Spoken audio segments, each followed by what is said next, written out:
Face au croc ensanglanté du lynx roux mourant, Thomas ressentit non pas de la peur, mais un besoin viscéral de le sauver. Il ignorait encore que cette créature sauvage reviendrait un jour vers lui, défiant toutes les lois de la nature pour le protéger à son tour. Avant de continuer, n'oublie pas de t'abonner à la chaîne, de liker la vidéo et de commenter depuis quelle partie du monde tu nous regardes. C'est parti. Sur la route départementale qui serpentait à travers les vastes forêts des Vosges, le silence du crépuscule était rompu uniquement par le vrombissement lointain d'un moteur. Thomas, 12 ans, regardait par la fenêtre de la voiture familiale, comptant les minutes qui le séparaient de l'arrivée à leur chalet isolé. Après 5 heures de trajet depuis Paris, son corps était engourdi, mais son esprit vibrait d'excitation à l'idée de passer 2 semaines loin de l'agitation urbaine, entouré par la nature sauvage qu'il chérissait tant. « On arrive dans 10 minutes », annonça son père, Pierre, en ralentissant pour négocier un virage serré. « Tu vois là-bas ? C'est la crête de la montagne qui surplombe notre vallée. » La mère de Thomas, Claire, sourit en observant l'émerveillement dans les yeux de son fils à travers le rétroviseur. « Je suis sûr que tu vas encore disparaître des journées entières avec ton carnet de croquis. » Thomas hocha la tête avec enthousiasme. Passionné de nature depuis son plus jeune âge, il collectionnait des livres sur la faune locale et rêvait de devenir biologiste. Ses vacances annuelles dans le chalet familial représentaient pour lui une chance inestimable d'observer les animaux dans leur habitat naturel. Le soleil commençait à disparaître derrière les montagnes lorsqu'ils arrivèrent enfin au chalet. Construit en bois massif avec un toit à forte pente typique de la région, il se dressait seul au milieu d'une petite clairière entourée par une forêt dense de sapins et de hêtres centenaires. Le plus proche voisin se trouvait à près de 2 kilomètres. « Demain, on déballera tout », déclara Pierre en coupant le moteur. « Pour ce soir, sortons juste les essentiels et le dîner. » Tandis que ses parents s'occupaient de décharger la voiture, Thomas s'empressa d'explorer les alentours du chalet. L'air frais de la montagne emplissait ses poumons, et l'odeur de résine lui rappelait instantanément tous les souvenirs des étés précédents. Il s'aventura jusqu'à la lisière de la forêt, écoutant attentivement les bruits de la nature qui s'éveillaient à la vie nocturne. C'est alors qu'il l'entendit, un gémissement faible, presque imperceptible. Thomas s'immobilisa, tous ses sens en alerte. Le son venait de sa gauche, derrière un bosquet de jeunes arbustes. Prudemment, il s'avança, écartant délicatement les branches. Ce qu'il découvrit lui coupa le souffle. Là, recroquevillé contre le tronc d'un arbre, se trouvait un jeune lynx roux, la créature magnifique dont le pelage tacheté brillait doucement dans les dernières lueurs du jour, avait une patte avant visiblement blessée. Du sang séché maculait sa fourrure, et Thomas pouvait voir que l'animal tremblait légèrement. « Thomas, à table !» La voix de sa mère résonna depuis le chalet. Le garçon hésita. Il savait qu'il devrait prévenir ses parents, mais quelque chose dans le regard apeuré du jeune félin le toucha profondément. Sans réfléchir davantage, il retira doucement sa veste et murmura d'une voix qu'il espérait rassurante « Ne t'inquiète pas, je vais revenir t'aider. » Pendant le dîner, Thomas resta silencieux, son esprit entièrement occupé par le lynx blessé. Il savait que ses parents n'approuveraient jamais ce qu'il planifiait de faire. Son père, bien que respectueux de la nature, lui avait toujours enseigné à ne pas interférer avec la vie sauvage. La nature a sa propre façon de régler les choses, répétait-il souvent. Mais Thomas ne pouvait pas ignorer la souffrance de l'animal. Une fois le repas terminé et ses parents occupés à installer les dernières affaires, il se glissa discrètement dans la salle de bain et rassembla quelques fournitures médicales, des bandages, du désinfectant, des compresses. Il fourra le tout dans son sac à dos, ajouta une petite couverture et une bouteille d'eau, puis attendit patiemment que ses parents aillent se coucher. « Je suis épuisé », bâilla Claire en s'étirant. « Je crois que je vais me coucher tôt. Tu viens, Thomas ?» Je voudrais lire un peu avant, répondit-il, montrant un livre qu'il avait préparé comme alibi. Je vous rejoins bientôt. Une fois seul, Thomas attendit encore 20 minutes pour s'assurer que ses parents dormaient profondément. Puis, armé de sa lampe frontale et de son sac à dos, il se faufila silencieusement hors du chalet. La nuit était tombée et la forêt s'était transformée en un royaume d'ombres mouvantes. Les bruits nocturnes, ululements de chouettes, bruissements dans les sous-bois, auraient effrayé n'importe quel enfant de son âge, mais Thomas avait grandi avec ces sons qui lui étaient familiers. Il retrouva facilement l'endroit où il avait découvert le lynx, guidé par l'instinct et sa connaissance des lieux. À son grand soulagement, l'animal était toujours là, dans la même position. Quand le faisceau de sa lampe éclaira le félin, celui-ci tressaillit et émit un feulement faible. « Tout va bien », chuchota Thomas en s'approchant lentement. « Je veux juste t'aider. » À sa grande surprise, le lynx ne tenta pas de s'enfuir. Peut-être était-il trop affaibli, ou peut-être percevait-il d'une manière mystérieuse les bonnes intentions du garçon. Thomas s'agenouilla à distance respectueuse et ouvrit son sac. D'abord, il versa un peu d'eau dans sa main et l'offrit au félin. Après une hésitation, l'animal s'avança légèrement et lapa l'eau avec sa langue rugueuse. « C'est bien », encouragea Thomas. « Maintenant, il faut que je regarde ta patte. » Avec des gestes infiniment doux, il parvint à examiner la blessure. Une entaille profonde traversait le coussin de la patte avant droite, probablement causée par un piège ou un morceau de métal tranchant. La plaie semblait infectée, mais pas gangreneuse. Thomas savait que s'il ne faisait rien, l'infection pourrait se propager et condamner l'animal. Inspirant profondément, il sortit le désinfectant et prépara une compresse. « Ça va piquer un peu », prévint-il, comme si le lynx pouvait comprendre ses paroles. Quand il appliqua le désinfectant, l'animal tressaillit violemment et feula, montrant momentanément ses crocs impressionnants. Thomas recula d'un bond, le cœur battant. Pendant un instant, il fut brutalement conscient du danger que représentait ce prédateur sauvage, même jeune et blessé. Mais quelque chose d'extraordinaire se produisit alors. Le lynx, après ce réflexe défensif, se calma et regarda Thomas avec ce qui semblait être une forme de résignation confiante. Lentement, il tendit à nouveau sa patte blessée vers le garçon. Thomas reprit son travail avec une concentration renouvelée. Il nettoya soigneusement la plaie, appliqua une pommade antibiotique qu'il avait trouvée dans la trousse de premier secours, puis enveloppa délicatement la patte dans un bandage léger. « Voilà », murmura-t-il avec satisfaction. « C'est tout ce que je peux faire pour l'instant. » Le problème maintenant était de savoir quoi faire ensuite.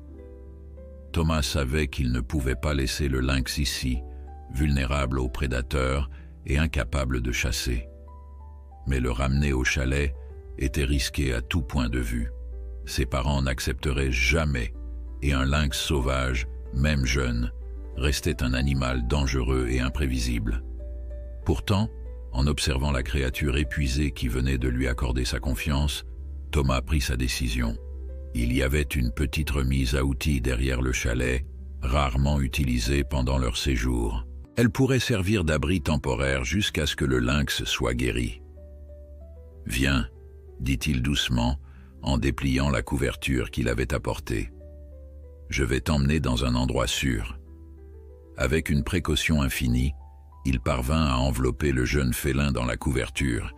L'animal, trop faible pour résister, se laissa manipuler, ses yeux ambrés fixés sur Thomas avec une expression indéchiffrable. Le trajet de retour parut interminable à Thomas. Chaque craquement de branche le faisait sursauter, craignant de réveiller ses parents ou d'effrayer le lynx.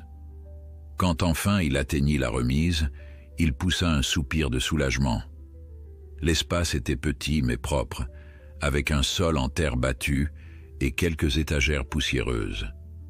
Thomas installa rapidement un lit de fortune avec des vieux sacs et sa couverture, puis déposa délicatement le lynx dessus.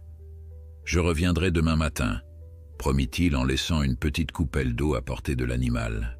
« Repose-toi bien. » En refermant doucement la porte de la remise, Thomas sentit une émotion intense l'envahir.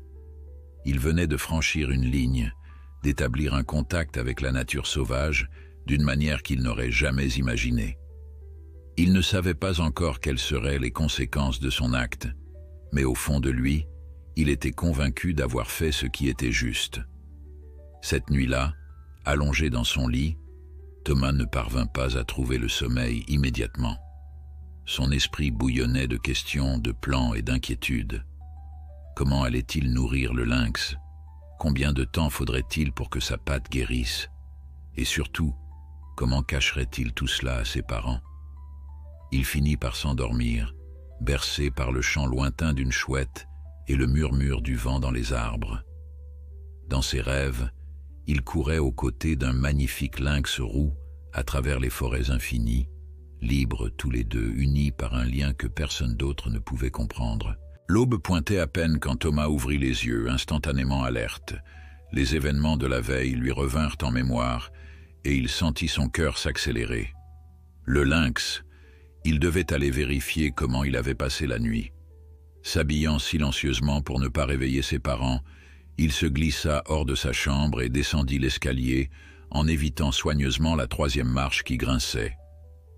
Dans la cuisine, Thomas prépara rapidement son alibi. Il remplit un bol de céréales qu'il n'avait pas l'intention de manger et laissa une note sur la table. « Je suis parti explorer. Je reviens pour le déjeuner. » Ses parents étaient habitués à ces escapades matinales dans la nature. Ils ne s'inquiéteraient pas.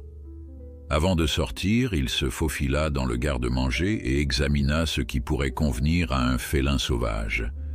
Il savait que les lynx étaient des carnivores stricts, se nourrissant principalement de petits mammifères.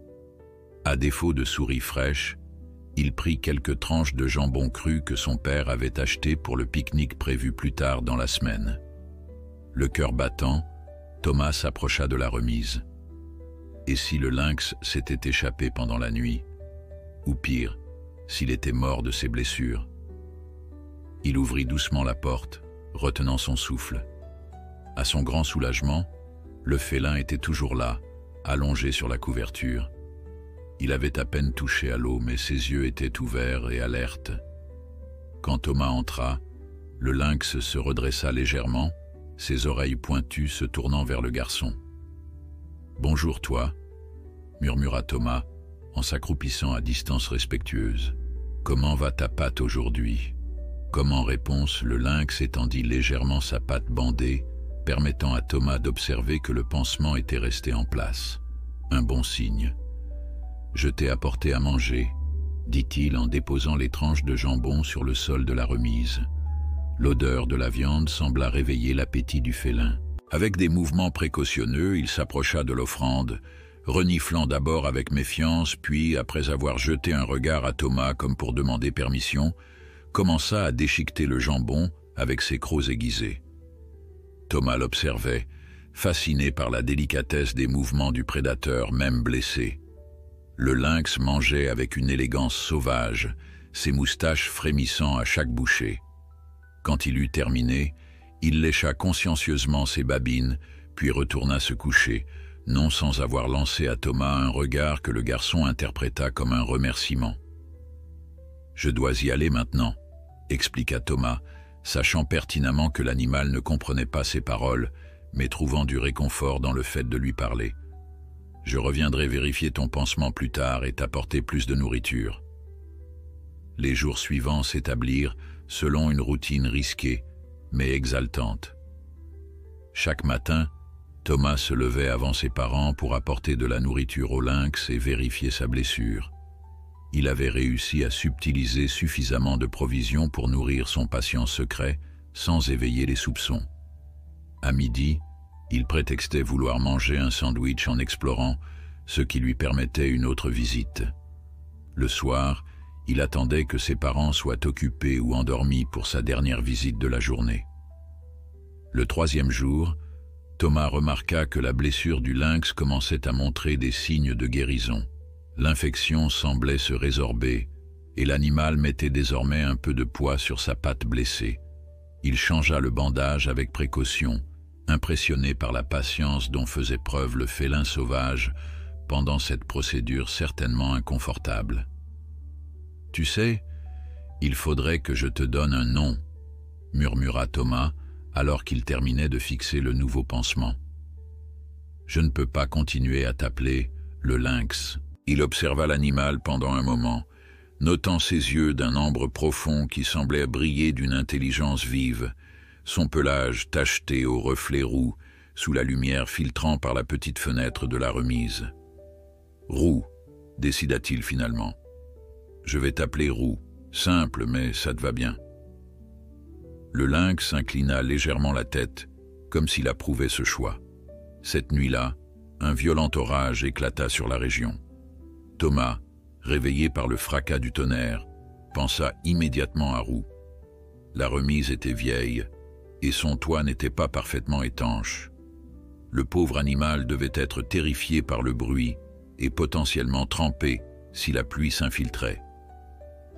Sans réfléchir davantage, Thomas s'habilla rapidement et descendit l'escalier, tentant d'ignorer les craquements inquiétants de la vieille maison de bois sous les assauts du vent. Il enfila ses bottes et un imperméable, puis sortit dans la tempête. La pluie le frappa avec une force surprenante et l'obscurité était presque totale. Guidé par sa lampe frontale et sa connaissance des lieux, il parvint néanmoins à atteindre la remise. Ce qu'il y découvrit confirma ses craintes. Le toit fuyait à plusieurs endroits, et Roux se tenait recroquevillé dans le coin le plus sec, son pelage partiellement mouillé. « Oh non, Roux !» murmura Thomas, son cœur se serrant à la vue du félin misérable.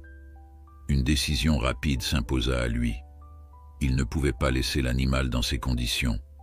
Son pansement était déjà humide, et l'eau froide risquait d'aggraver son état. Avec une résolution soudaine, Thomas retira son imperméable et s'approcha du lynx. « Viens, Roux, je vais t'emmener dans un endroit sec. » À sa grande surprise, le félin ne résista pas quand il l'enveloppa dans le vêtement imperméable. Peut-être était-il trop inconfortable dans son abri inondé, ou peut-être avait-il développé une confiance suffisante envers le garçon. Toujours est-il que Thomas put le soulever, il était plus lourd qu'il ne l'aurait imaginé, et le porter hors de la remise. La question maintenant était « où l'emmener ?» Le chalet était exclu. Ses parents ne toléreraient jamais un prédateur sauvage sous leur toit. Thomas pensa brièvement à la grange où étaient rangés les équipements de jardinage, mais elle était verrouillée, et la clé se trouvait dans la chambre de ses parents.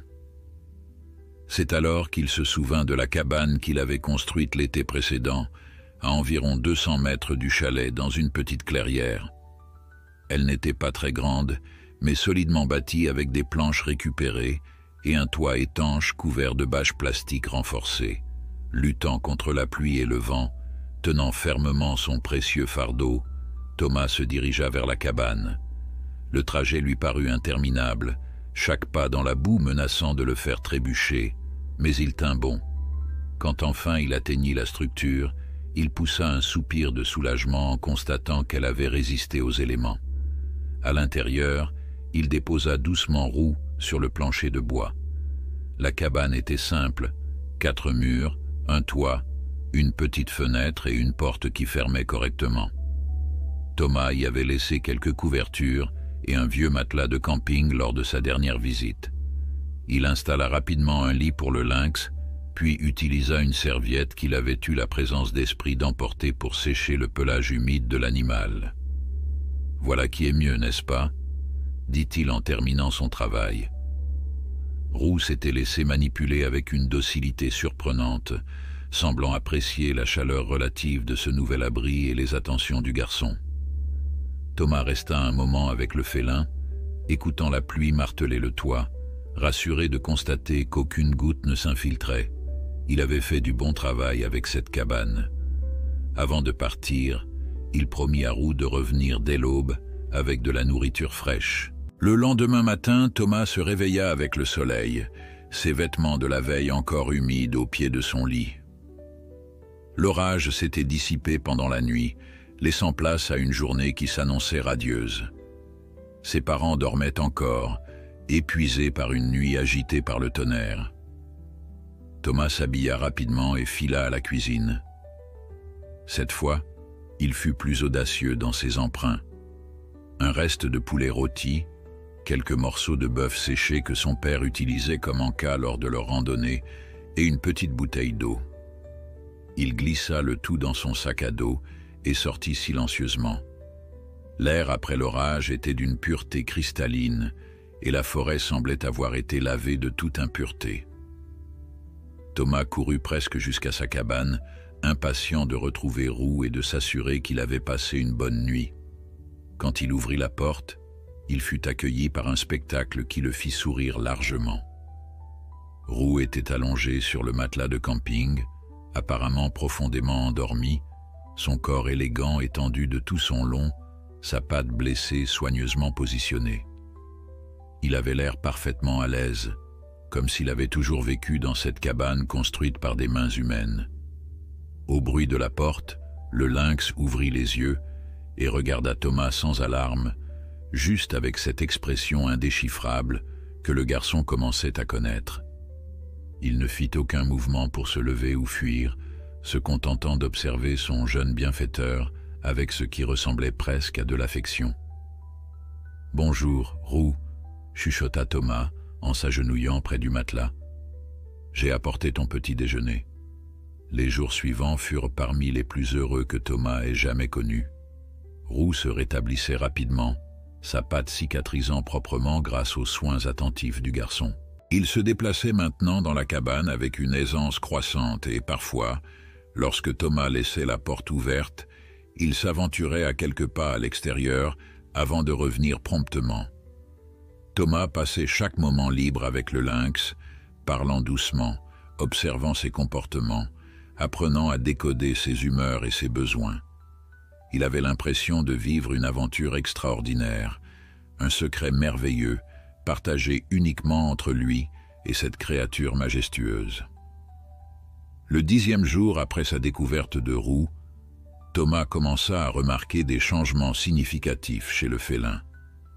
Non seulement sa patte guérissait admirablement bien, il ne boitait presque plus, mais son comportement évoluait également. Il semblait plus à l'aise, plus confiant, comme si la cabane était devenue son territoire. Ce qui frappait le plus Thomas, c'était la façon dont Roux le regardait maintenant, sans peur, avec une curiosité évidente et ce qui ressemblait étrangement à de l'affection. Ce matin-là, alors que Thomas entrait dans la cabane avec le petit déjeuner de Roux, un morceau de lapin qu'il avait acheté à la boucherie du village lors d'une sortie familiale la veille, prétextant vouloir goûter cette viande, quelque chose d'extraordinaire se produisit. Au lieu de rester allongé sur le matelas comme à son habitude, Roux se leva et vint à sa rencontre, frottant doucement sa tête contre la jambe de Thomas dans un geste typiquement félin de reconnaissance. Le cœur de Thomas manqua un battement. Ce geste, si simple pour un chat domestique, représentait un bond immense pour un lynx sauvage. Il s'accroupit lentement, osant à peine respirer, et tendit une main hésitante. Roux la renifla, puis, à la stupéfaction du garçon, inclina sa tête puissante pour se frotter contre la paume offerte. « C'est incroyable », murmura Thomas, des larmes d'émotion lui montant aux yeux. Il sentait sous ses doigts la fourrure épaisse et soyeuse, percevait la chaleur du corps musclé, la vibration légère d'un ronronnement discret. Un lynx qui ronronne. Jamais il n'aurait imaginé vivre un tel moment. Cette nouvelle étape dans leur relation coïncida avec un changement dans la dynamique familiale. Les parents de Thomas, jusqu'alors trop occupés à s'installer et à profiter des premiers jours de vacances, commençaient à remarquer les absences fréquentes de leur fils. « Tu disparais toute la journée, Thomas », remarqua sa mère ce midi-là, alors qu'il déjeunait sur la terrasse du chalet. « Qu'est-ce qui te passionne tant dans la forêt ?» Thomas haussa les épaules, s'efforçant de paraître désinvolte malgré son cœur qui s'accélérait. « J'observe les animaux, je dessine. Tu sais combien j'aime ça. » « Tu n'as pas montré un seul dessin depuis notre arrivée, » intervint son père, fronçant légèrement les sourcils. D'habitude, tu nous bombardes de croquis dès le premier jour. » Thomas se mordit la lèvre. Dans son obsession pour Roux, il avait complètement négligé son carnet de dessin, qui constituait pourtant son alibi principal. « J'expérimente un nouveau style, » improvisa-t-il. « Je veux que ce soit parfait avant de vous montrer. » Ses parents échangèrent un regard que Thomas connaissait bien. Ce mélange d'amusement et d'inquiétude qui caractérisait souvent leur attitude face à ses passions intensives, mais ils n'insistèrent pas à son grand soulagement. Après le déjeuner, Thomas s'empressa de retourner à sa cabane, emportant cette fois son matériel de dessin. Il passerait l'après-midi à croquer Roux sous tous les angles, créant ainsi les preuves de son occupation supposée. De plus, il réalisait soudain combien il désirait capturer sur papier la beauté sauvage de son nouvel ami. Lorsqu'il arriva à la cabane, cependant, il eut une surprise. Roux n'était pas à l'intérieur. La porte était restée entr'ouverte comme Thomas l'avait laissée, mais le lynx avait disparu. Une vague de panique le submergea instantanément. Et si Roux s'était enfui pour de bon? Et si des chasseurs le trouvaient, ou pire? « Roux !» appela-t-il doucement, puis plus fort, sachant au fond de lui que crier dans la forêt était probablement inutile. Pendant près d'une heure, Thomas parcourut les environs, cherchant désespérément le moindre signe du lynx. Des scénarios catastrophiques se bousculaient dans son esprit. Peut-être que Roux était retourné à l'état sauvage maintenant que sa patte était guérie. Peut-être avait-il simplement utilisé Thomas pour sa survie, sans réel attachement. Cette pensée lui serrait douloureusement le cœur. Épuisé et découragé, il finit par retourner à la cabane, s'asseyant lourdement sur le seuil. C'est alors qu'un bruissement dans les fougères attira son attention. Il leva la tête juste à temps pour voir Roux émerger élégamment des sous-bois, tenant quelque chose dans sa gueule. Le soulagement inonda Thomas comme une vague tiède. « Roux, tu m'as fait une de ces peurs. » Le lynx s'approcha tranquillement et déposa son butin au pied du garçon, un lièvre fraîchement tué. Thomas regarda alternativement l'animal mort et le prédateur, comprenant soudain la signification de ce geste. Roux avait chassé pour la première fois depuis sa blessure, et il avait choisi de partager sa prise avec lui. « Tu as chassé tout seul », murmura Thomas, à la fois fier et légèrement attristé. « Tu n'as plus besoin de moi pour te nourrir. » Comme pour le contredire, Roux s'assit à côté de lui, leurs épaules se touchant presque, et commença à faire sa toilette, manifestement sans intention de quitter les lieux. Thomas sourit, comprenant le message implicite. « D'accord, peut-être que tu n'as plus besoin de moi pour la nourriture, mais tu apprécies quand même ma compagnie, c'est ça ?» Cette nouvelle dynamique marqua un tournant dans leur relation. Dans les jours qui suivirent, Roux alterna entre des périodes de chasse en solitaire et des moments passés avec Thomas dans la cabane ou à explorer les environs immédiats. Le lynx semblait avoir trouvé un équilibre entre sa nature sauvage et son lien avec le garçon. Thomas, pour sa part, remplissait son carnet de dessins magnifiques qui capturait chaque nuance du pelage tacheté de roux, l'intensité de son regard, la grâce de ses mouvements. Il montra fièrement quelques-uns de ses croquis à ses parents, prenant soin de prétendre qu'il les avait réalisés à distance, lors d'observations furtives. « C'est remarquable », s'émerveilla sa mère en feuilletant le carnet. « Tu as vraiment capturé l'essence de cet animal. On dirait presque qu'il a posé pour toi. » Thomas échangea un regard complice avec son père, qui examinait les dessins avec un œil expert. « Tu as beaucoup progressé », nota ce dernier. « Ses proportions sont presque parfaites. Tu as dû l'observer longtemps. »« J'ai eu de la chance », répondit Thomas, se sentant un peu coupable de cette demi-vérité. « Il a un territoire pas très loin d'ici, et j'ai trouvé un bon poste d'observation. » Cette explication sembla satisfaire ses parents, et leurs soupçons s'apaisèrent temporairement. Cependant, le fragile équilibre que Thomas avait établi allait bientôt être mis à l'épreuve par un événement imprévu. 5 jours avant la fin de leurs vacances, Une série d'orages violents s'abattit sur la région, causant des inondations importantes dans les vallées environnantes. Les autorités locales émirent des alertes, conseillant aux habitants et aux touristes de limiter leurs déplacements. Confiné au chalet avec ses parents, Thomas s'inquiétait constamment pour Roux. Sa cabane était située sur un terrain légèrement surélevé, ce qui la protégeait des inondations directes, mais l'intensité des orages et des vents risquait d'endommager la structure. Après 2 jours de pluie incessante, Thomas n'y tint plus. Profitant d'une brève accalmie et du fait que ses parents étaient occupés à écouter les bulletins météorologiques à la radio, il enfila son imperméable et se faufila dehors. Le trajet jusqu'à la cabane, habituellement si facile, se transforma en véritable épreuve. Le sol était gorgé d'eau, transformant certaines parties du chemin en bourbiers traîtres. Des branches cassées par le vent jonchèrent le sol, créant des obstacles imprévus. Plusieurs fois, Thomas glissa et tomba, se relevant couvert de boue mais déterminé à atteindre son but. Quand enfin il aperçut la cabane à travers le rideau de pluie, son cœur se serra. Le vent avait partiellement arraché la bâche qui servait de toit, laissant une partie de la structure exposée aux éléments. Il courut les derniers mètres, appelant Roux à voix haute. À son immense soulagement, le lynx était là, recroquevillé dans le coin le plus sec, visiblement stressé par la tempête, mais indemne. Quand il vit Thomas, ses oreilles se dressèrent et il émit un son à mi-chemin entre le miaulement et le grondement.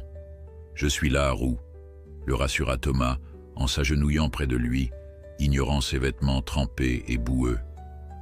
Tout va bien. Mais tout n'allait pas bien, et Thomas le savait. La cabane n'était plus un abri sûr, et l'intensité de la tempête ne montrait aucun signe de diminution. Une décision s'imposait, difficile, mais nécessaire. « Tu ne peux pas rester ici », murmura-t-il en caressant la tête du lynx. « Il faut que je te trouve un autre endroit. » Les options étaient limitées. La remise avait prouvé son inadéquation lors du premier orage. La grange restait verrouillée. Il ne restait qu'une possibilité, audacieuse et risquée, introduire Roux dans le chalet même. Thomas savait que c'était de la folie. Ses parents ne toléreraient jamais un prédateur sauvage sous leur toit, peu importe à quel point il semblait apprivoisé. Et pourtant, face au regard confiant de Roux, il ne voyait pas d'autre solution. « Écoute-moi bien », dit-il en prenant le visage du lynx entre ses mains, plongeant son regard dans les yeux ambrés. « Je vais t'emmener chez moi, mais tu devras être extrêmement silencieux. Tu resteras dans ma chambre, et tu ne pourras pas sortir tant que mes parents seront éveillés. C'est très important, tu comprends ?» Comme s'il saisissait la gravité de la situation, Roux resta parfaitement immobile, son regard intensément fixé sur Thomas. Le retour vers le chalet avec Roux s'avéra bien plus difficile que Thomas ne l'avait anticipé. Transporter un lynx sauvage à travers une forêt battue par la pluie et le vent relevait du défi, même lorsque l'animal en question semblait coopératif. Thomas avait improvisé une sorte de harnais avec son imperméable, créant une poche ventrale dans laquelle Roux voyageait, sa tête dépassant juste assez pour qu'il puisse respirer confortablement. Le poids du félin, Thomas estimait qu'il devait peser près de 15 kilos maintenant qu'il avait repris des forces, rendait chaque pas laborieux dans la boue glissante. Plusieurs fois, le garçon manqua de tomber, se rattrapant de justesse à un tronc d'arbre ou un rocher. Roux, pour sa part, restait remarquablement calme, comme s'il comprenait l'importance de faciliter ce transport improvisé. La pluie redoublait d'intensité, transformant le monde en un rideau gris pâle, à travers lequel Thomas peinait à distinguer son chemin.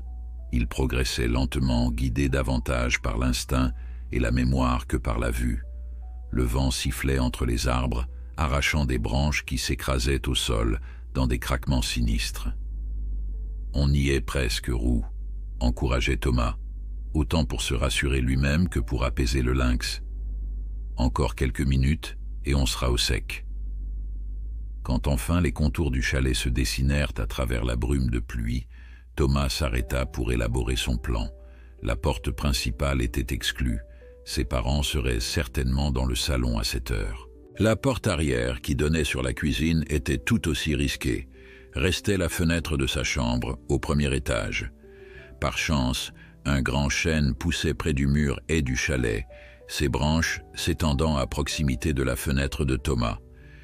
Durant les étés précédents, le garçon avait souvent utilisé cet arbre comme voie d'accès pour ses escapades nocturnes, développant une agilité surprenante à grimper le long de son tronc rugueux. Mais jamais encore il n'avait tenté l'ascension avec un lynx dans les bras. « Ça va être sportif, mon vieux », murmura-t-il à Roux en ajustant son étrange baluchon vivant. « Accroche-toi bien et ne fais pas de bruit. » Grimper s'avéra effectivement périlleux.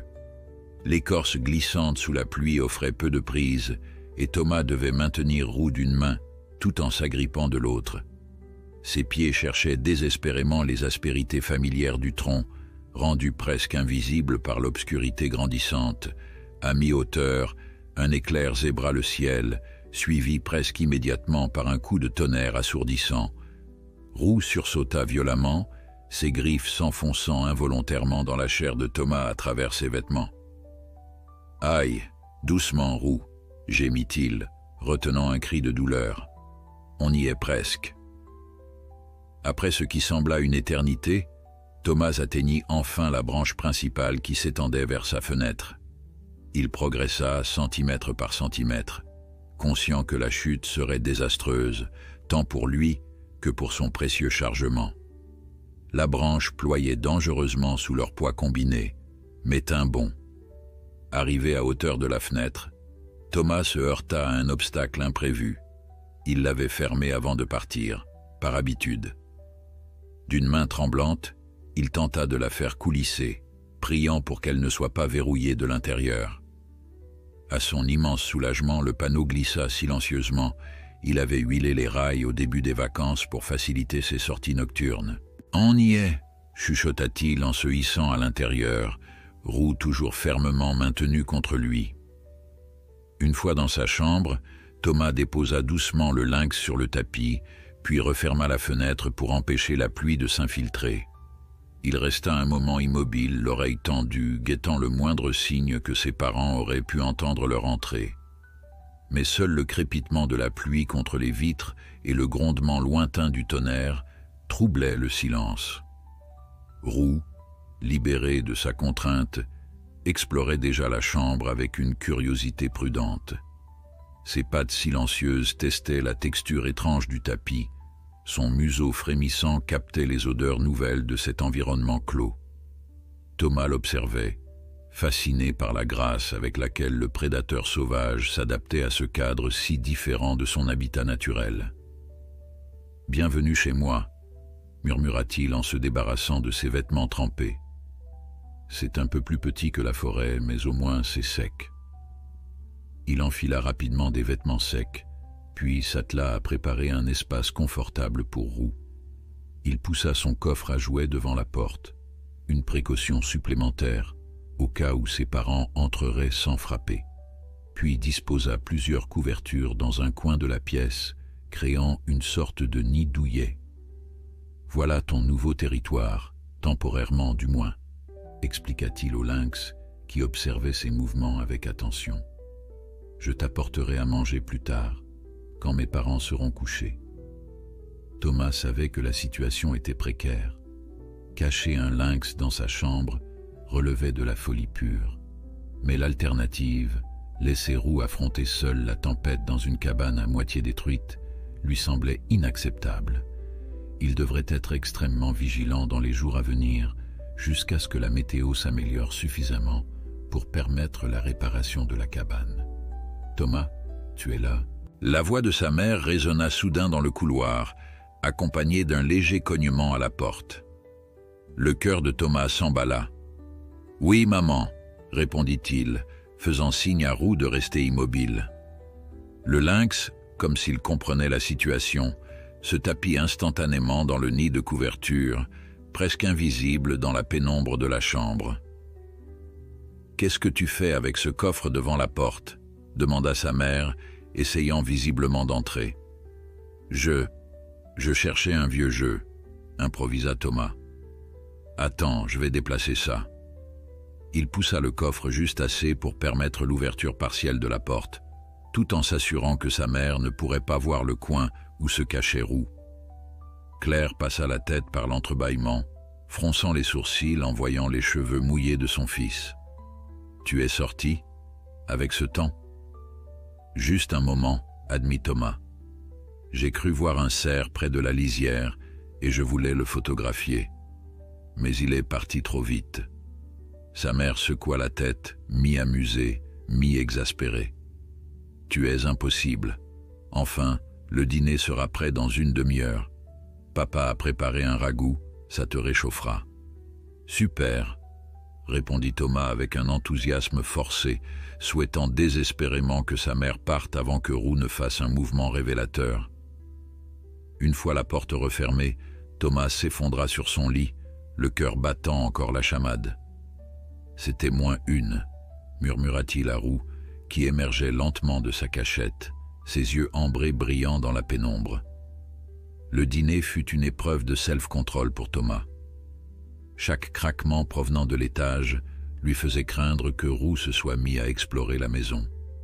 Chaque fois que la conversation s'interrompait, il s'inquiétait qu'un miaulement ou un grattement ne trahisse la présence du félin. « Tu es bien silencieux ce soir », remarqua son père en le resservant.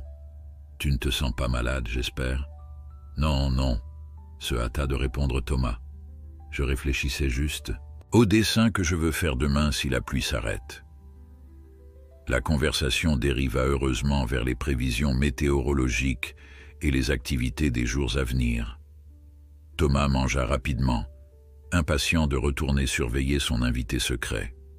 « Je crois que je vais me coucher tôt », annonça-t-il en débarrassant son assiette. « Je suis vraiment fatigué. » Ses parents échangèrent un regard surpris. Thomas n'était pas connu pour ses couchers précoces, mais ne firent aucun commentaire. Le garçon en profita pour emporter discrètement quelques restes du ragoût, les dissimulant dans une serviette. De retour dans sa chambre, il fut soulagé de trouver Roux exactement où il l'avait laissé, confortablement installé sur les couvertures. Le lynx leva la tête à son entrée, reniflant avec intérêt la nourriture que Thomas apportait. « Voilà ton dîner », chuchota-t-il en déposant les morceaux de viande devant le félin. « Désolé, c'est moins frais que ce que tu chasses habituellement, mais c'est ce que j'ai pu trouver. » Roux ne sembla pas s'en formaliser, dévorant le ragoût avec appétit. Thomas l'observait, encore incrédule face à la situation surréaliste. Un lynx sauvage, mangeant tranquillement du bœuf bourguignon dans sa chambre d'enfant. Cette nuit-là, Thomas eut du mal à trouver le sommeil malgré sa fatigue. La présence de Roux, dont il distinguait la silhouette dans l'obscurité, le remplissait à la fois d'émerveillement et d'angoisse. Que ferait-il si le lynx décidait d'explorer la maison pendant que tout le monde dormait? Comment expliquerait-il les éventuels dégâts? Mais ses craintes s'avérèrent infondées. Roux resta sagement sur son lit improvisé, semblant comprendre intuitivement la nécessité de rester discret. À un moment, dans la nuit, Thomas sentit un poids sur son matelas. Le lynx s'était approché et s'était allongé près de ses pieds, comme un chat domestique cherchant la chaleur et la compagnie de son maître. Cette proximité, cette confiance absolue d'un animal sauvage envers lui, émut Thomas aux larmes. Il tendit la main dans l'obscurité et sentit sous ses doigts la fourrure soyeuse. Roux émit un léger ronronnement, à peine audible, mais vibrant de contentement. Au matin, la tempête faisait toujours rage. Thomas se réveilla au son de la pluie battante contre les vitres et au sifflement du vent dans les arbres. Un coup d'œil à sa montre lui indiqua qu'il était à peine 6 heures. Ses parents dormaient probablement encore. Il se redressa doucement, cherchant Roux du regard. Le lynx n'était plus sur le lit. Une bouffée de panique le saisit jusqu'à ce qu'il aperçoive la silhouette gracieuse du félin assis sur le rebord intérieur de la fenêtre. Roux regardait intensément à l'extérieur, observant les éléments déchaînés avec ce qui ressemblait à de la fascination. Thomas se leva silencieusement et s'approcha. La scène qui s'offrait à lui était saisissante. Le lynx sauvage, parfaitement immobile, contemplant la tempête depuis la sécurité de cette fenêtre, tandis que les premières lueurs de l'aube filtraient à travers les nuages noirs. Il y avait quelque chose de profondément émouvant dans cette image, un prédateur né, momentanément en paix dans un environnement humain, partageant avec lui ce moment de calme au milieu du chaos des éléments. Les jours qui suivirent mirent à l'épreuve l'ingéniosité et la patience de Thomas comme jamais auparavant.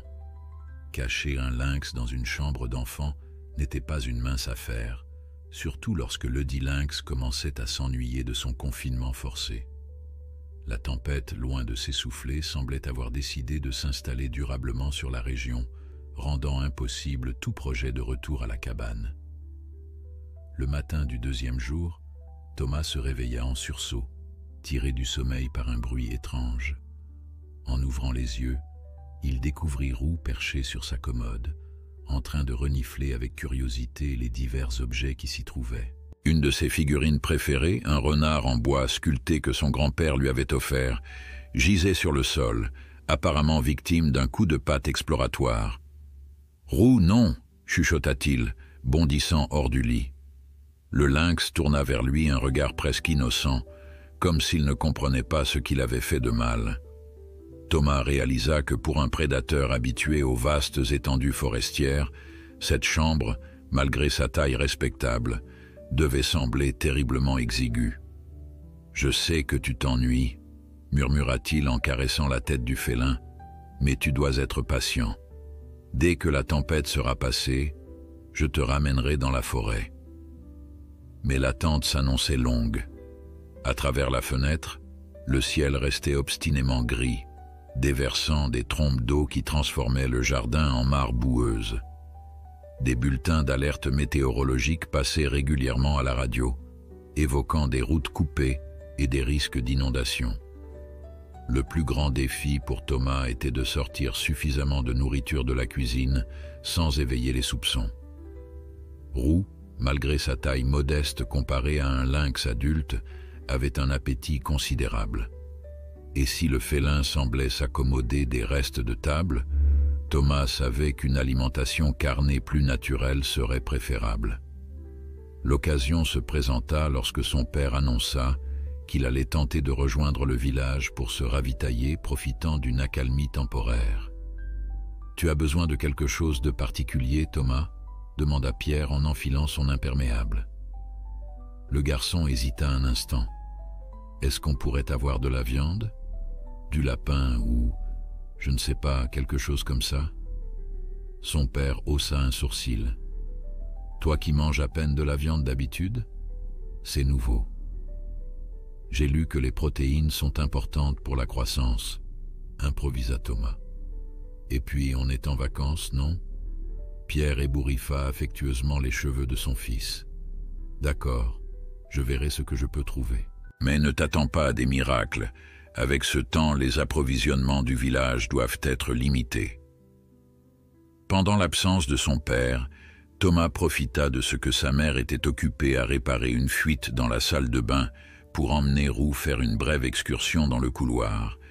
Le lynx semblait apprécier cette liberté relative, explorant avec précaution ce nouvel espace, reniflant les odeurs inconnues. « Doucement », murmurait constamment Thomas, attentif au moindre bruit indiquant le retour de sa mère. « On ne doit pas se faire repérer. » Cette petite aventure sembla apaiser temporairement la curiosité de Roux, qui se montra plus calme à leur retour dans la chambre. Thomas en profita pour nettoyer discrètement les quelques poils que le félin avait laissés sur la moquette du couloir. Lorsque Pierre revint du village, trempé mais victorieux, il brandissait fièrement un sac contenant 2 lapins fraîchement tués. « Le boucher fermait, mais j'ai croisé un chasseur local qui rentrait tout juste, » expliqua-t-il. « Il avait ces 2 beaux spécimens et a accepté de m'en céder un. J'ai insisté pour prendre les 2, sachant que mon fils développe soudainement un intérêt pour les protéines animales. » Thomas ne put s'empêcher de rougir, mais son père interpréta sa gêne comme de la gratitude. « Merci, papa, c'est super. » Claire, moins enthousiaste, fixa les carcasses avec une moue dubitative. « Et qui va les préparer, ces lapins? Parce que moi, je n'ai jamais... »« Je m'en occupe, » proposa Pierre. « J'ai appris pendant mon service militaire. Par contre, Thomas, puisque c'est ta demande, tu m'assisteras. » Cette perspective n'enchantait guère le garçon, qui préférait de loin l'observation des animaux vivants à la préparation des morts, mais il acquiesça, voyant là une opportunité de récupérer des morceaux pour Roux. La leçon de découpe, comme l'appela joyeusement son père, fut à la fois instructive et légèrement traumatisante pour Thomas. Mais il parvint, sous prétexte de vouloir examiner de plus près certaines parties anatomiques pour ses connaissances biologiques, à mettre de côté plusieurs morceaux de choix qu'il dissimula dans un sac plastique.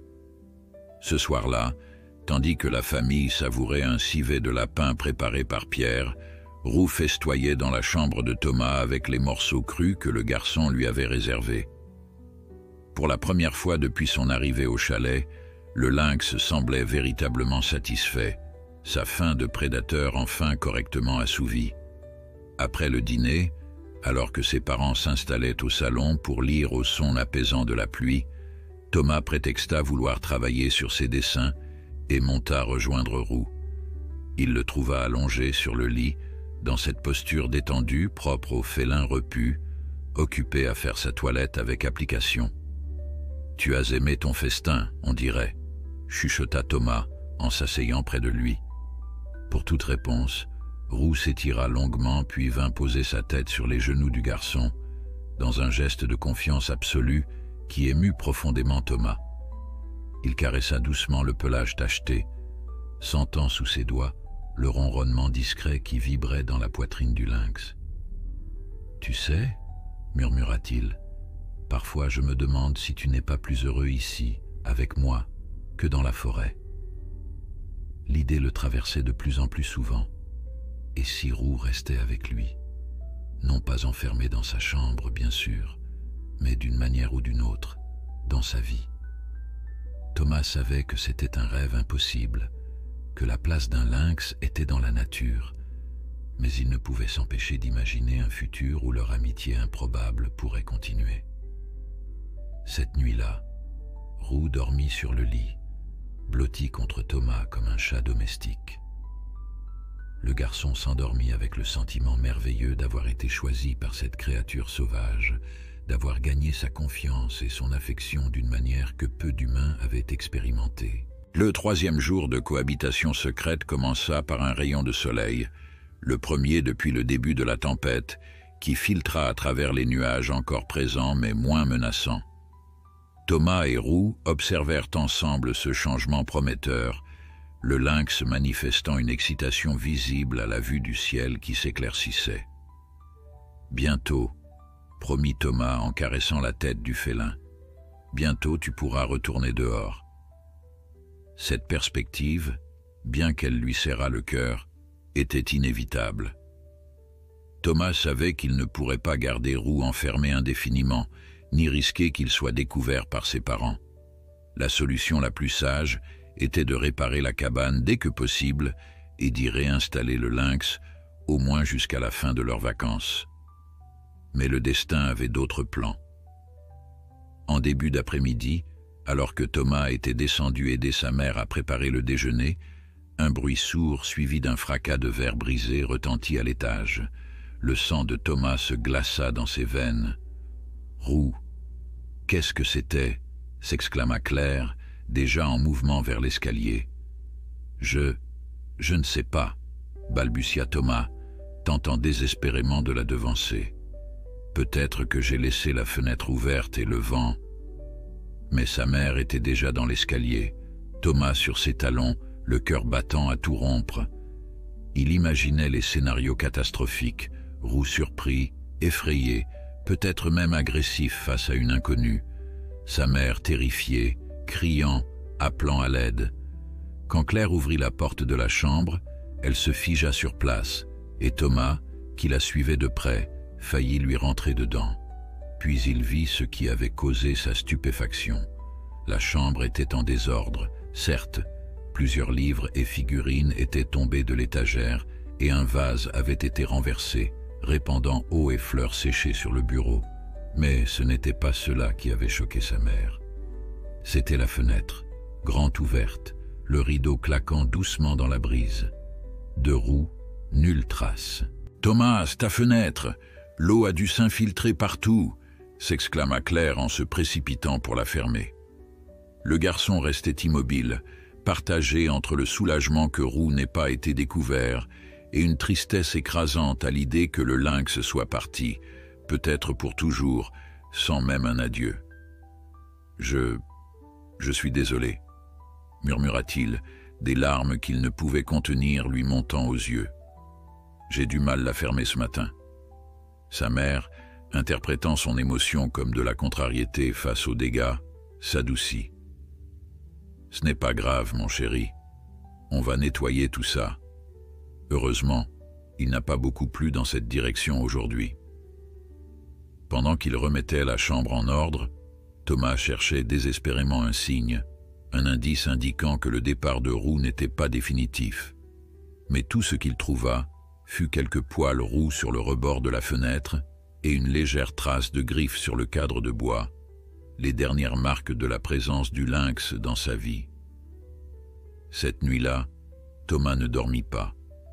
Allongé dans son lit, il fixait la fenêtre fermée, espérant contre toute attente voir la silhouette familière de Roux se découper dans la pénombre. Mais seul le bruissement des feuilles et le clapotis de la pluie qui s'atténuait progressivement troublait le silence nocturne. La tempête s'éloignait enfin, laissant derrière elle un paysage détrempé et un ciel qui s'éclaircissait lentement. Mais pour Thomas, ce répit météorologique n'apportait aucun réconfort. Roux était parti, sans préavis, sans au revoir. Peut-être avait-il simplement suivi son instinct sauvage, appelé par la liberté retrouvée après ses jours de confinement. Ou peut-être avait-il été effrayé par quelque chose, un bruit soudain, un mouvement imprévu. Au petit matin, les yeux rougis par le manque de sommeil et les larmes refoulées, Thomas descendit prendre son petit déjeuner. Ses parents remarquèrent immédiatement son air abattu. « Tu n'as pas l'air en forme », s'inquiéta sa mère en posant une main sur son front. « Tu ne couves pas quelque chose, j'espère. »« Je n'ai pas bien dormi », répondit-il vaguement. Le vent contre la fenêtre.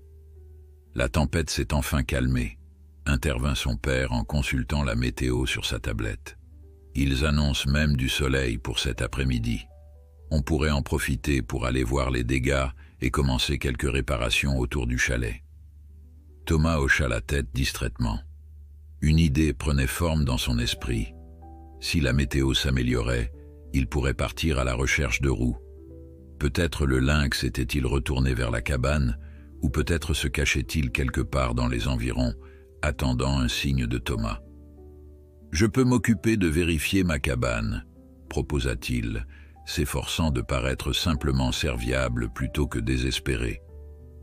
Elle a dû être pas mal secouée par le vent. Son père accepta avec un sourire approbateur, visiblement heureux de voir son fils prendre des initiatives. Après le petit déjeuner, Thomas se prépara rapidement, remplissant son sac à dos de quelques provisions, incluant des morceaux de viande soigneusement emballés, ainsi que de son matériel de dessin comme couverture. « Je serai rentré pour le déjeuner », lança-t-il à ses parents, avant de s'élancer sur le chemin détrempé qui menait à la forêt. Le trajet jusqu'à la cabane lui sembla interminable. La boue ralentissait sa progression, et des branches cassées par la tempête jonchèrent le sol, créant des obstacles imprévus. Mais Thomas avançait avec détermination, ses yeux scrutant constamment les alentours dans l'espoir d'apercevoir une tache de fourrure rousse parmi les verts et les bruns de la forêt.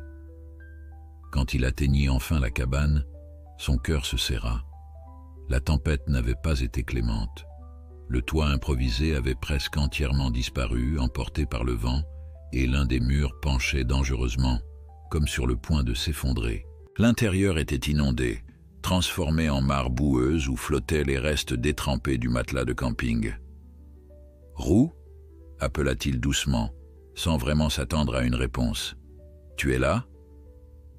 Seul le silence lui répondit, ponctué par le bruit des gouttes d'eau qui tombaient encore des branches alentours. Thomas s'assit sur un tronc abattu, submergé par le découragement. Où chercher maintenant?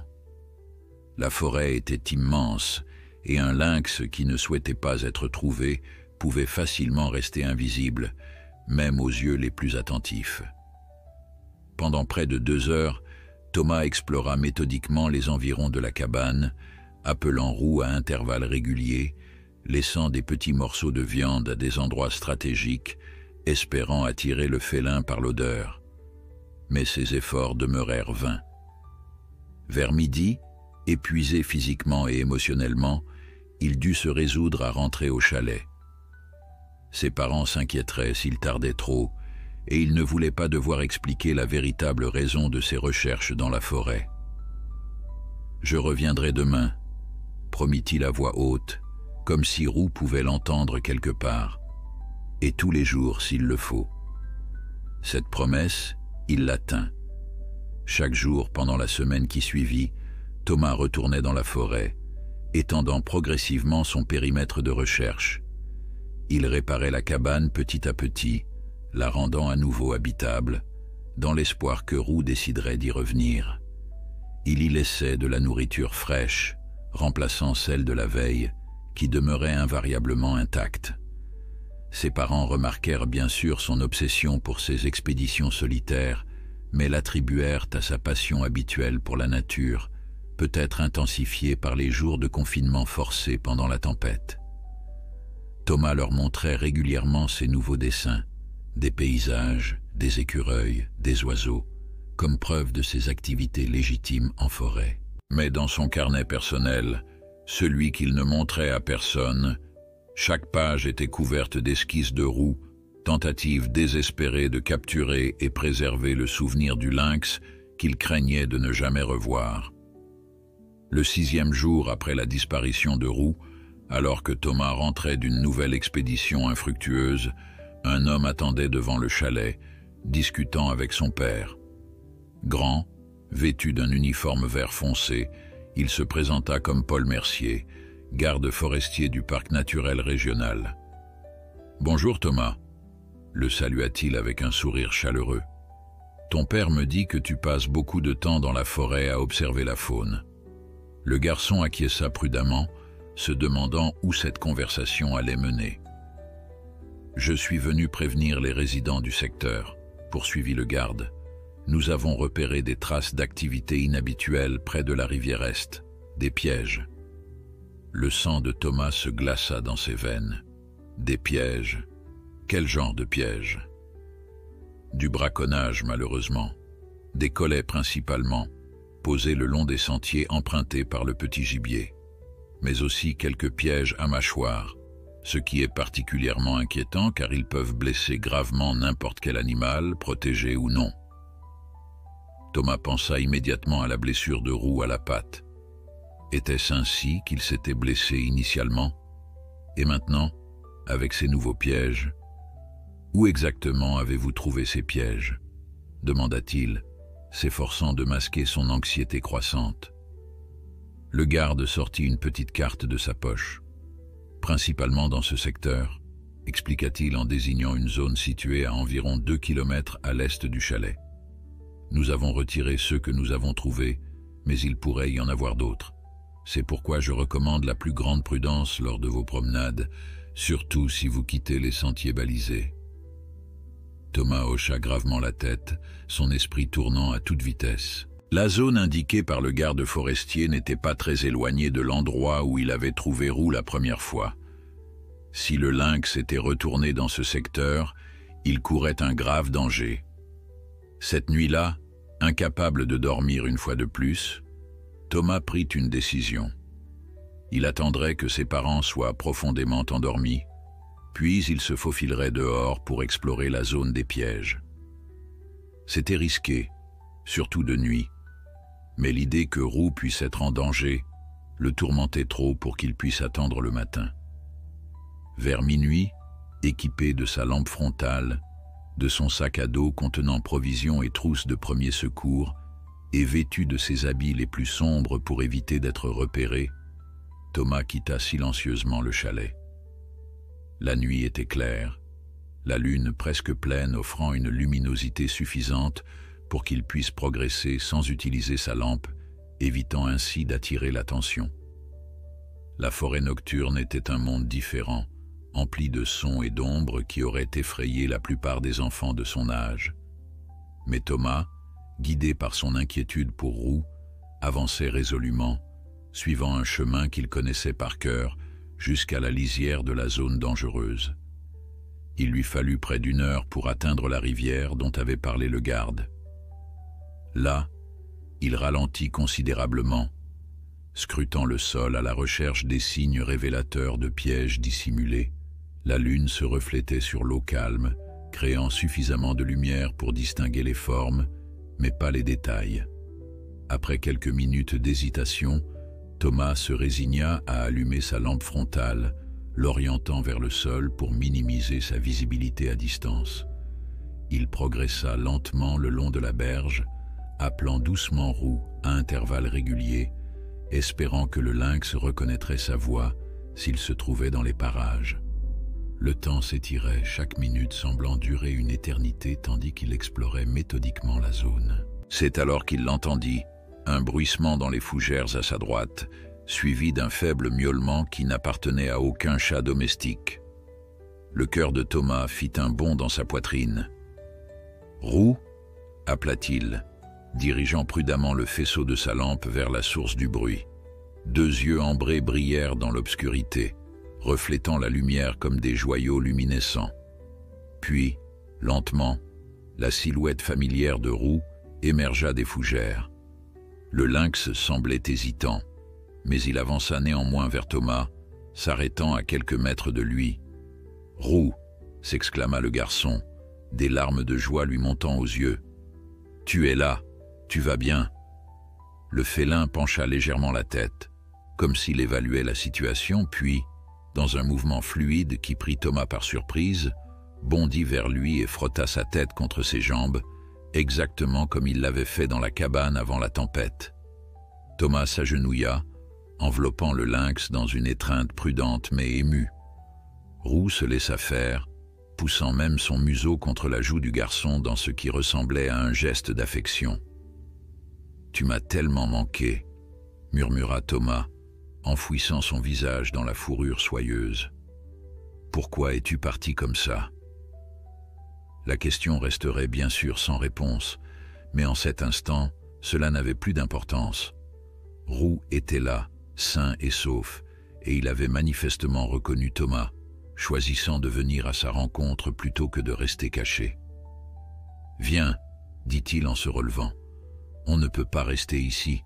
C'est dangereux avec ces pièges, et il faut que je rentre avant que mes parents ne s'aperçoivent de mon absence. » À sa grande surprise, Roux sembla comprendre. Le lynx le suivit docilement, tandis qu'il rebroussait chemin, maintenant une distance prudente, mais ne le quittant jamais du regard. C'était comme si leur rôle s'était inversé. Maintenant, c'était Thomas qui guidait Roux à travers la forêt nocturne, vers la sécurité. Le trajet de retour à travers la forêt nocturne fut étrangement paisible. Thomas avançait d'un pas assuré, sa lampe frontale éclairant juste assez le chemin devant lui, tandis que Roux se déplaçait silencieusement à ses côtés, parfois disparaissant brièvement dans les ombres pour réapparaître quelques mètres plus loin.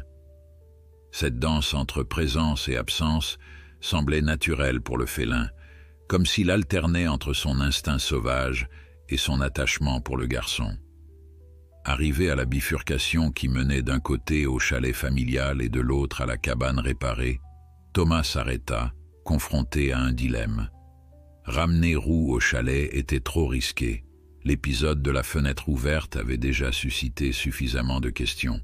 Mais l'idée de se séparer à nouveau du lynx, même temporairement, lui serrait le cœur. « Roux », murmura-t-il en s'accroupissant pour se mettre au niveau du félin, « je dois rentrer au chalet. Mes parents s'inquiéteraient s'ils découvraient mon absence. Mais la cabane est réparée maintenant. Tu y seras à l'abri. Et je reviendrai demain matin, c'est promis. » Comme s'il comprenait parfaitement la situation, Roux frotta sa tête contre l'épaule de Thomas, puis s'engagea de lui-même sur le sentier menant à la cabane. Le garçon le suivit, rassuré par cette apparente compréhension. La cabane, bien que modeste, avait effectivement retrouvé un aspect fonctionnel. Thomas avait remplacé le toit emporté par la tempête par une bâche solidement fixée, renforcé les murs chancelants et installé un nouveau matelas de camping recouvert de couvertures sèches. Il avait même aménagé une petite chatière improvisée dans la porte permettant à Roux d'entrer et sortir à sa guise. « Voilà, » dit Thomas en ouvrant la porte. « Ce n'est pas le grand luxe, mais c'est mieux que rien. » Roux entra prudemment, reniflant l'air et explorant l'espace rénové comme pour s'assurer qu'il était toujours familier et sûr. Apparemment satisfait, il s'installa sur le matelas, se tournant vers Thomas avec ce qui ressemblait à une invitation à le rejoindre. Le garçon hésita. Il devait rentrer, mais l'appel était trop fort. « Juste quelques minutes, » se promit-il, en s'asseyant aux côtés du lynx. Ces quelques minutes s'étendirent en une demi-heure de caresses et de confidences murmurées. Thomas raconta à Roux combien il l'avait cherché, combien il s'était inquiété, et comment il craignait désormais l'inévitable séparation qui les attendait. « On doit repartir dans 4 jours, » expliqua-t-il, la gorge serrée. « Retourner à Paris. L'école recommence bientôt, et les vacances de papa sont presque terminées. » Roux le fixait de ses yeux ambrés, immobile et attentif, comme s'il absorbait chaque mot, chaque émotion. « Je ne sais pas quand on reviendra. Peut-être à Noël, mais c'est dans des mois. Et qu'est-ce que tu vas devenir? Tu pourras chasser tout seul maintenant, mais l'hiver sera dur, et avec ces braconniers qui rôdent. » Une larme roula sur la joue de Thomas. Il l'essuya rapidement, presque honteux de cette faiblesse. « Je suis désolé. Je sais que tu es un animal sauvage et que ta place est ici, dans la forêt, mais je voudrais tellement. » Il n'acheva pas sa phrase, incapable de formuler ce souhait impossible, emmener Roux avec lui, le garder comme on garderait un chat domestique. C'était une idée folle, irréalisable et probablement cruelle pour un animal né pour la liberté des grands espaces. « Je dois y aller, » dit-il finalement en se levant à contre-cœur. « Mais je reviendrai dès l'aube avec ton petit déjeuner, et après on pourrait explorer ensemble. Tu me montreras tes coins préférés dans la forêt. » En partant, Thomas jeta un dernier regard à Roux, confortablement installé sur le matelas. Le lynx le regardait s'éloigner, ses yeux brillants dans la pénombre, immobile et indéchiffrable. Le retour au chalet se fit sans incident, et Thomas parvint à se glisser dans sa chambre sans réveiller ses parents. Épuisé mais le cœur plus léger qu'il ne l'avait été depuis des jours, il s'endormit dès que sa tête toucha l'oreiller. Les 3 jours qui suivirent furent parmi les plus beaux de sa vie. Chaque matin, il se levait aux premières lueurs de l'aube, préparait un petit déjeuner rapide et filait rejoindre Roux à la cabane, emportant toujours quelques provisions pour le lynx.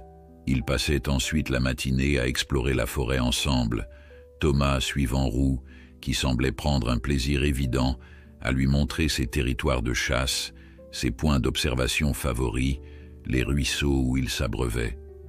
Thomas avait expliqué à ses parents qu'il travaillait sur un projet spécial, un carnet d'observation détaillé de la faune locale qu'il comptait présenter à son professeur de sciences à la rentrée. Cette excuse lui permettait de disparaître pendant de longues heures sans susciter d'inquiétude excessive, bien que sa mère insistât pour qu'il soit présent aux repas familiaux et participe à certaines activités communes. « Tu passes beaucoup de temps seul, Thomas », remarqua-t-elle le 3e soir, alors qu'il dînait sur la terrasse. « On dirait que tu nous évites. »« Mais non, maman, » protesta-t-il, « c'est juste que je veux profiter au maximum de ces derniers jours ici. La forêt va me manquer quand on sera rentré à Paris. » Claire échangea un regard entendu avec Pierre. « On comprend, mon chéri, » La nature te passionne, et c'est une bonne chose. Mais n'oublie pas que nous sommes aussi venus ici pour passer du temps en famille. Demain, c'est notre dernier jour complet, ajouta son père. On pourrait faire une grande randonnée tous ensemble, aller jusqu'au lac des Roches. Tu pourrais nous montrer tous ces animaux que tu as observés. Thomas se mordit la lèvre. L'idée de passer toute une journée loin de Roux, sachant que c'était leur avant-dernière journée ensemble, lui était insupportable.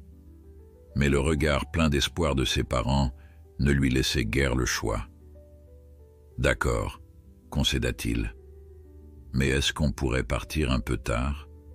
J'aimerais faire une dernière sortie matinale seule pour, finaliser mon carnet. » Ses parents acceptèrent ce compromis, et Thomas put se coucher l'esprit relativement tranquille, sachant qu'il aurait au moins quelques heures avec Roux le lendemain matin.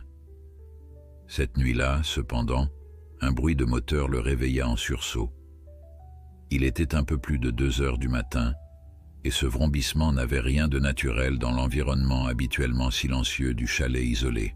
Thomas se précipita à la fenêtre et aperçut les phares d'un véhicule qui se déplaçait lentement sur le chemin forestier, à environ 200 mètres du chalet.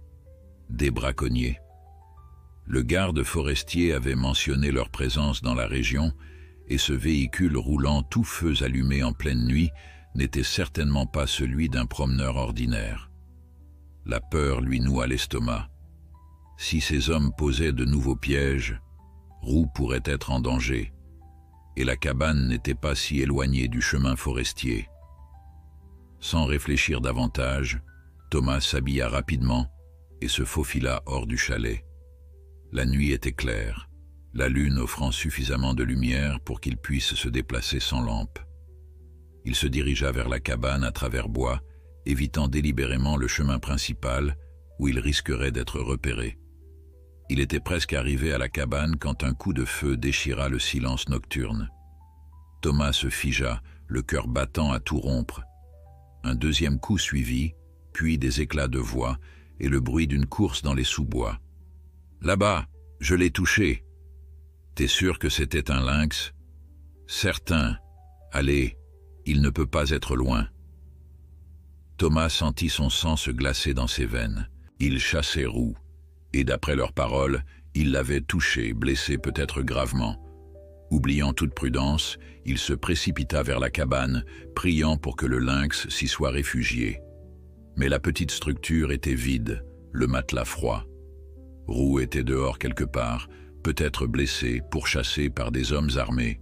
« Roux » aplatit à mi-voix, désespéré. « Roux, où es-tu » Seul l'écho de nouvelles voix lui répondit, plus proche cette fois. Les braconniers se dirigeaient droit vers la cabane. Thomas eut juste le temps de se dissimuler derrière un buisson épais quand 2 silhouettes émergèrent de l'obscurité, leurs lampes torches balayant les alentours. « Qu'est-ce que c'est que ça » dit l'un d'eux en découvrant la cabane. « On dirait un abri de gamins. »« On s'en fout » répliqua l'autre. « Le lynx est notre priorité. Sa fourrure vaut une fortune sur le marché noir et j'ai vu des traces de sang. Il ne peut pas être loin. » Thomas sentit la nausée l'envahir. Ces hommes ne cherchaient pas simplement à piéger des lapins ou des blaireaux. Ils étaient venus spécifiquement pour Roux, pour sa fourrure, et ils l'avaient blessé. Les braconniers s'éloignèrent, continuant leur macabre recherche. Dès qu'ils furent hors de vue, Thomas sortit de sa cachette et entreprit sa propre quête désespérée. S'ils avaient vu des traces de sang, Roux ne pouvait effectivement pas être loin, et il connaissait le félin mieux que quiconque, ses habitudes, ses refuges préférés. Pendant près d'1 heure, Thomas parcourut la forêt, évitant soigneusement les zones où il entendait les braconniers, appelant doucement Roux à intervalles réguliers. Son espoir s'amenuisait à chaque minute qui passait sans résultat. C'est alors qu'il vit la trace, une petite tache sombre sur une feuille basse, puis une autre quelques pas plus loin. Du sang. Le cœur battant, Thomas suivit cette piste macabre qui le menait directement vers le chalet. Thomas sentit son cœur s'accélérer alors qu'il suivait les gouttes de sang qui traçaient un chemin sinueux à travers la forêt. La piste, d'abord intermittente, devenait de plus en plus évidente à mesure qu'il approchait du chalet familial. L'angoisse lui serrait la gorge.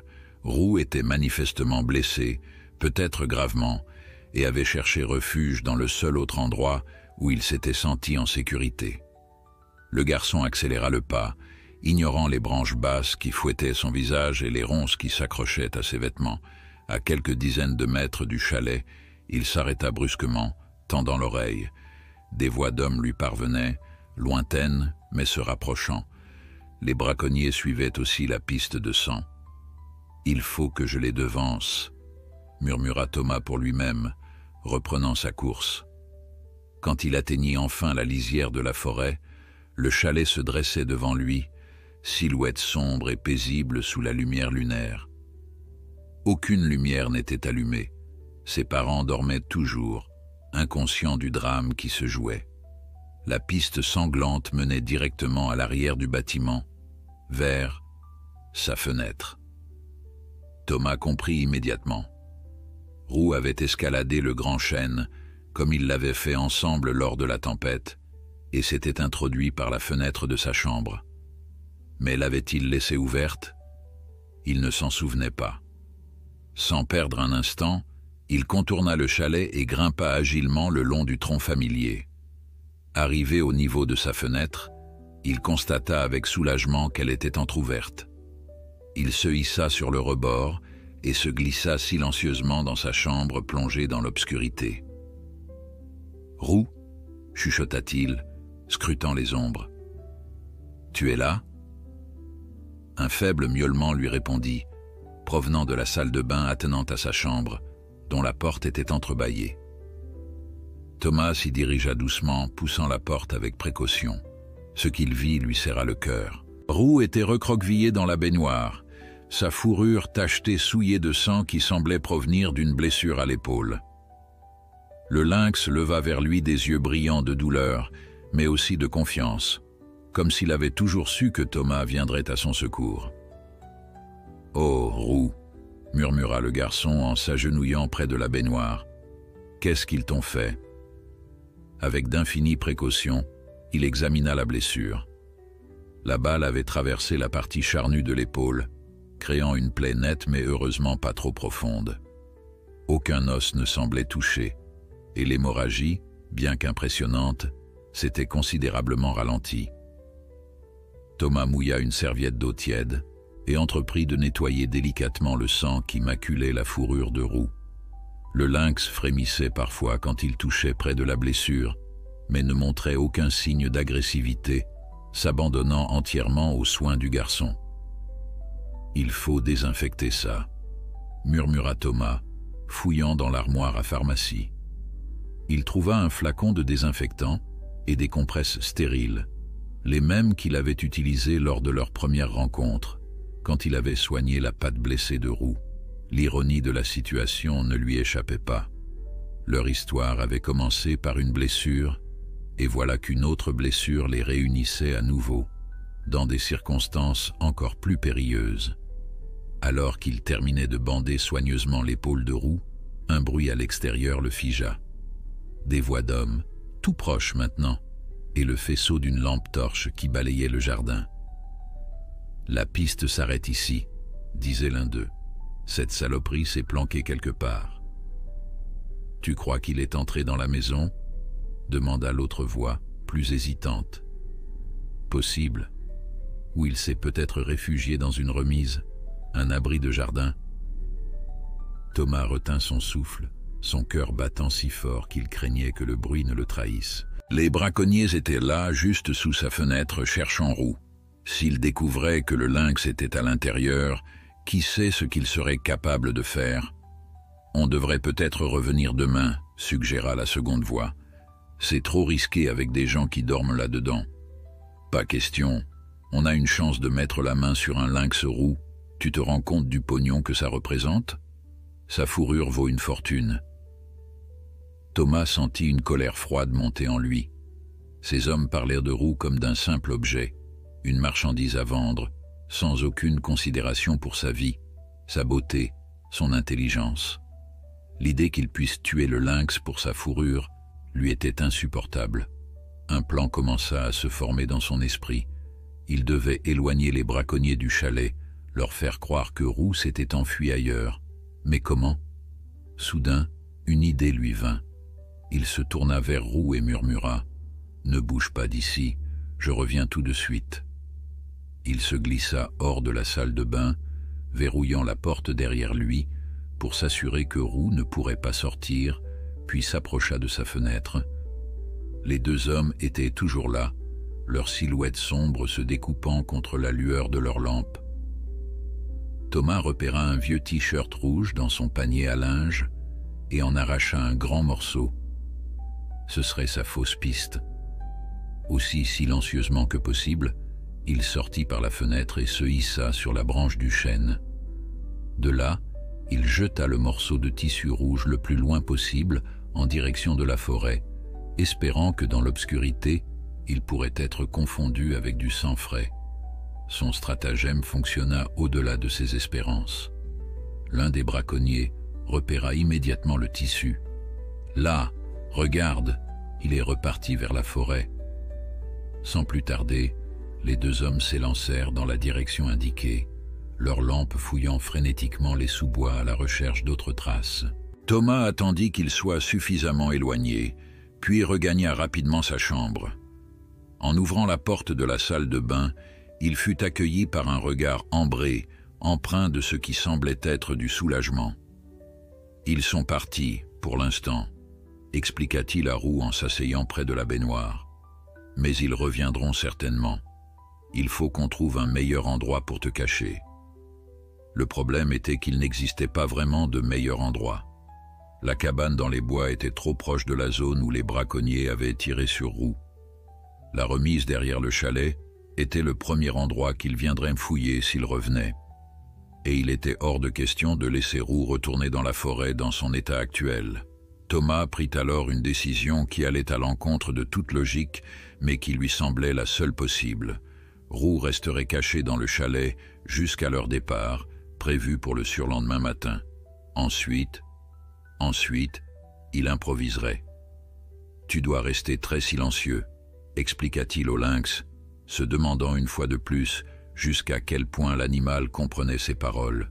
« Mes parents ne doivent pas te découvrir, et les braconniers ne doivent pas savoir que tu es ici. » Comme pour signifier son accord, Roux cligna lentement des yeux, puis posa sa tête sur ses pattes repliées, visiblement épuisé par sa blessure et sa course éperdue à travers la forêt.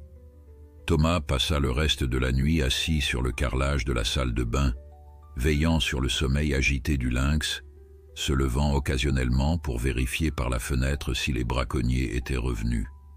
Mais la forêt demeurait silencieuse, et peu à peu, l'obscurité céda la place aux premières lueurs de l'aube. C'est le bruit de son père se levant qui tira Thomas de sa somnolence. Il avait finalement succombé à la fatigue et s'était assoupi contre la baignoire, une main posée sur la fourrure de Roux. Le lynx était réveillé, ses yeux alertes fixés sur la porte, ses oreilles dressées captant les sons des humains qui s'activaient dans la maison. « Il faut que j'y aille », chuchota Thomas. « Je vais fermer la porte et dire à mes parents que je ne me sens pas bien, que je veux rester dans ma chambre aujourd'hui. Ça nous donnera un peu de temps. » Il remplit le lavabo d'eau fraîche pour Roux et laissa une serviette propre sur le sol pour qu'il puisse s'y allonger confortablement. « Je reviendrai dès que possible avec de la nourriture », promit-il avant de sortir, refermant soigneusement la porte derrière lui. La journée qui suivit fut un exercice d'équilibriste pour Thomas. Convainquant ses parents qu'il souffrait d'un léger mal de tête, sans doute dû à sa longue promenade matinale, expliqua-t-il vaguement, il obtint la permission de rester au chalet pendant qu'il partait en randonnée au lac des Roches, comme prévu. Dès qu'ils furent partis, Thomas se précipita dans la salle de bain pour vérifier l'état de Roux. Le lynx semblait aller mieux. Il avait bu l'eau laissée à sa disposition et, signe encourageant, il se tenait maintenant debout dans la baignoire, testant prudemment sa patte blessée. Le bandage que Thomas avait appliqué tenait bien et la plaie ne semblait pas s'être rouverte. « Tu as faim ?» demanda-t-il en sortant de sa poche des morceaux de poulet froid qu'il avait subtilisés dans le réfrigérateur. Roux accepta la nourriture avec appétit, ce qui rassura davantage Thomas. Un animal qui mange est généralement sur la voie de la guérison. « Viens, dit-il en ouvrant grand la porte. Mes parents ne reviendront pas avant plusieurs heures. Tu peux sortir un peu de cette baignoire. » Avec précaution, le lynx enjamba le rebord de la baignoire et suivit Thomas dans la chambre. Sa démarche était légèrement claudicante, mais il se déplaçait sans difficulté majeure. Arrivé près de la fenêtre, il s'assit sur le rebord intérieur exactement comme il l'avait fait le matin après la tempête et contempla la forêt au loin. Thomas s'approcha et s'assit en face de lui, observant le profil majestueux du félin découpé contre la lumière matinale. Il y avait quelque chose d'irréel dans cette scène. Un lynx sauvage, assis paisiblement sur le rebord d'une fenêtre dans une chambre d'enfant, comme s'il avait toujours appartenu à cet endroit. Thomas observa Roux pendant de longues minutes, captivé par la grâce naturelle du félin, même blessé. Le soleil matinal caressait son pelage tacheté, faisant ressortir les nuances rousses et dorées qui lui avaient valu son nom. Ses oreilles pointues pivotaient légèrement, captant les sons lointains de la forêt, tandis que ses yeux ambrés scrutaient l'horizon avec une intensité hypnotique. « Qu'est-ce qu'on va faire, Roux ?» murmura Thomas, exprimant à voix haute la question qui le tourmentait depuis l'aube. « On part demain matin. Je ne peux pas te laisser ici avec ces braconniers qui te cherchent, mais je ne vois pas comment. » Il s'interrompit, incapable de formuler une solution viable. L'idée de rendre Roux à la forêt dans son état actuel, avec des hommes armés à sa recherche, lui était insupportable.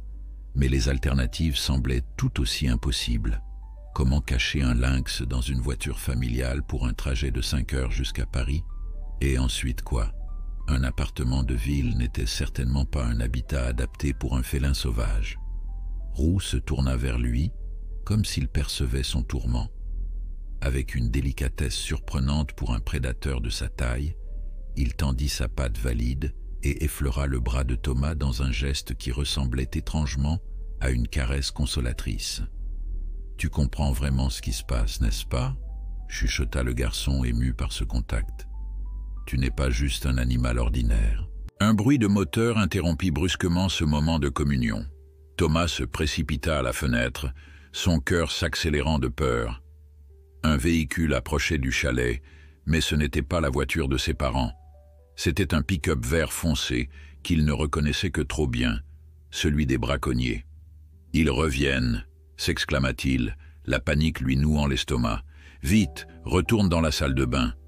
Roux, réagissant immédiatement au ton urgent de Thomas, sauta du rebord de la fenêtre et se dirigea vers la porte entr'ouverte de la salle de bain.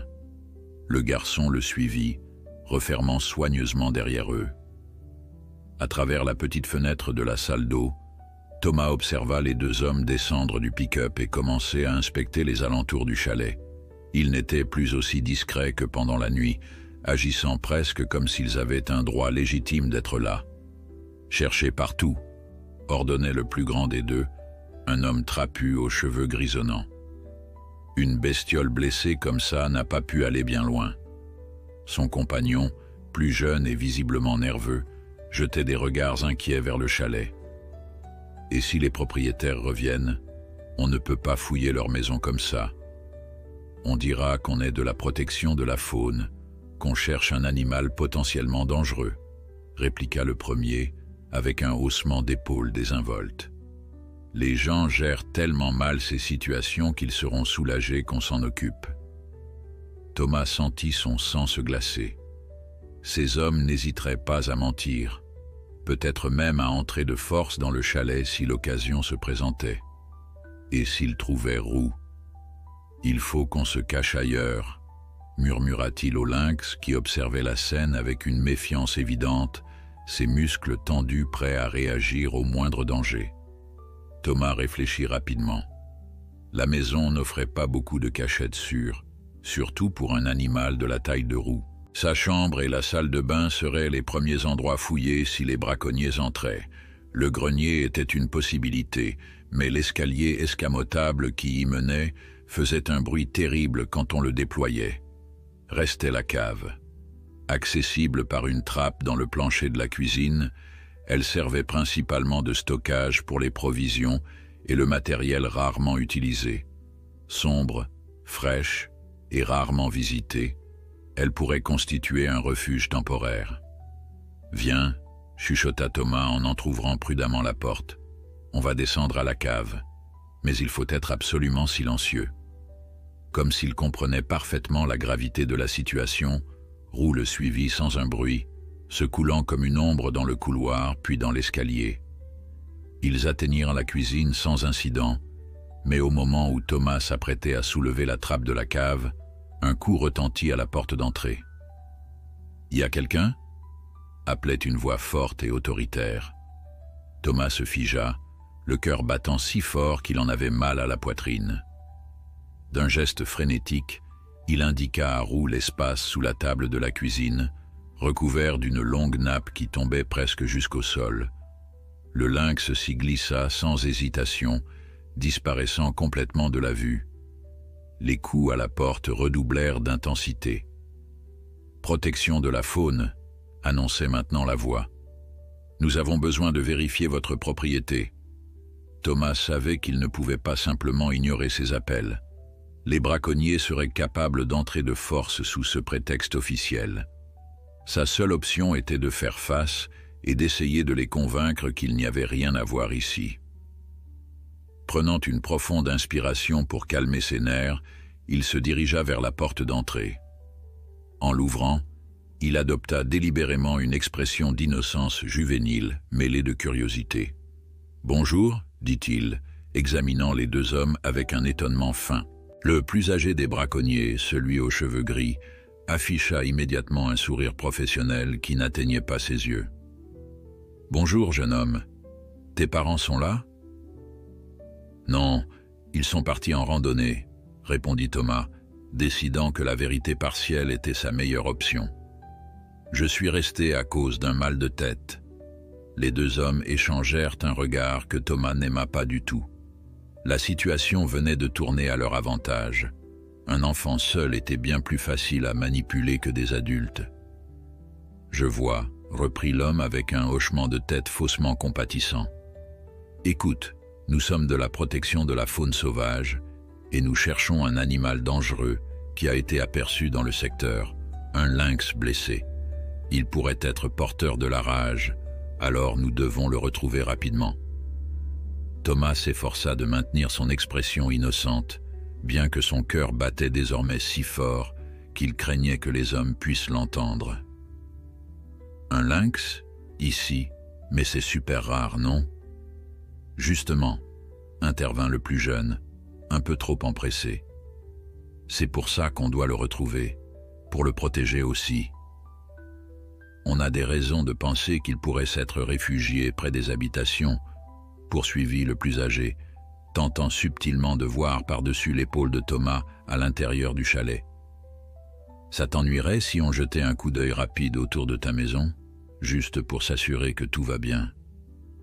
Thomas savait qu'il ne pouvait pas refuser sans paraître suspect, mais il ne pouvait pas non plus les laisser entrer et risquer qu'ils découvrent Roux sous la table de la cuisine.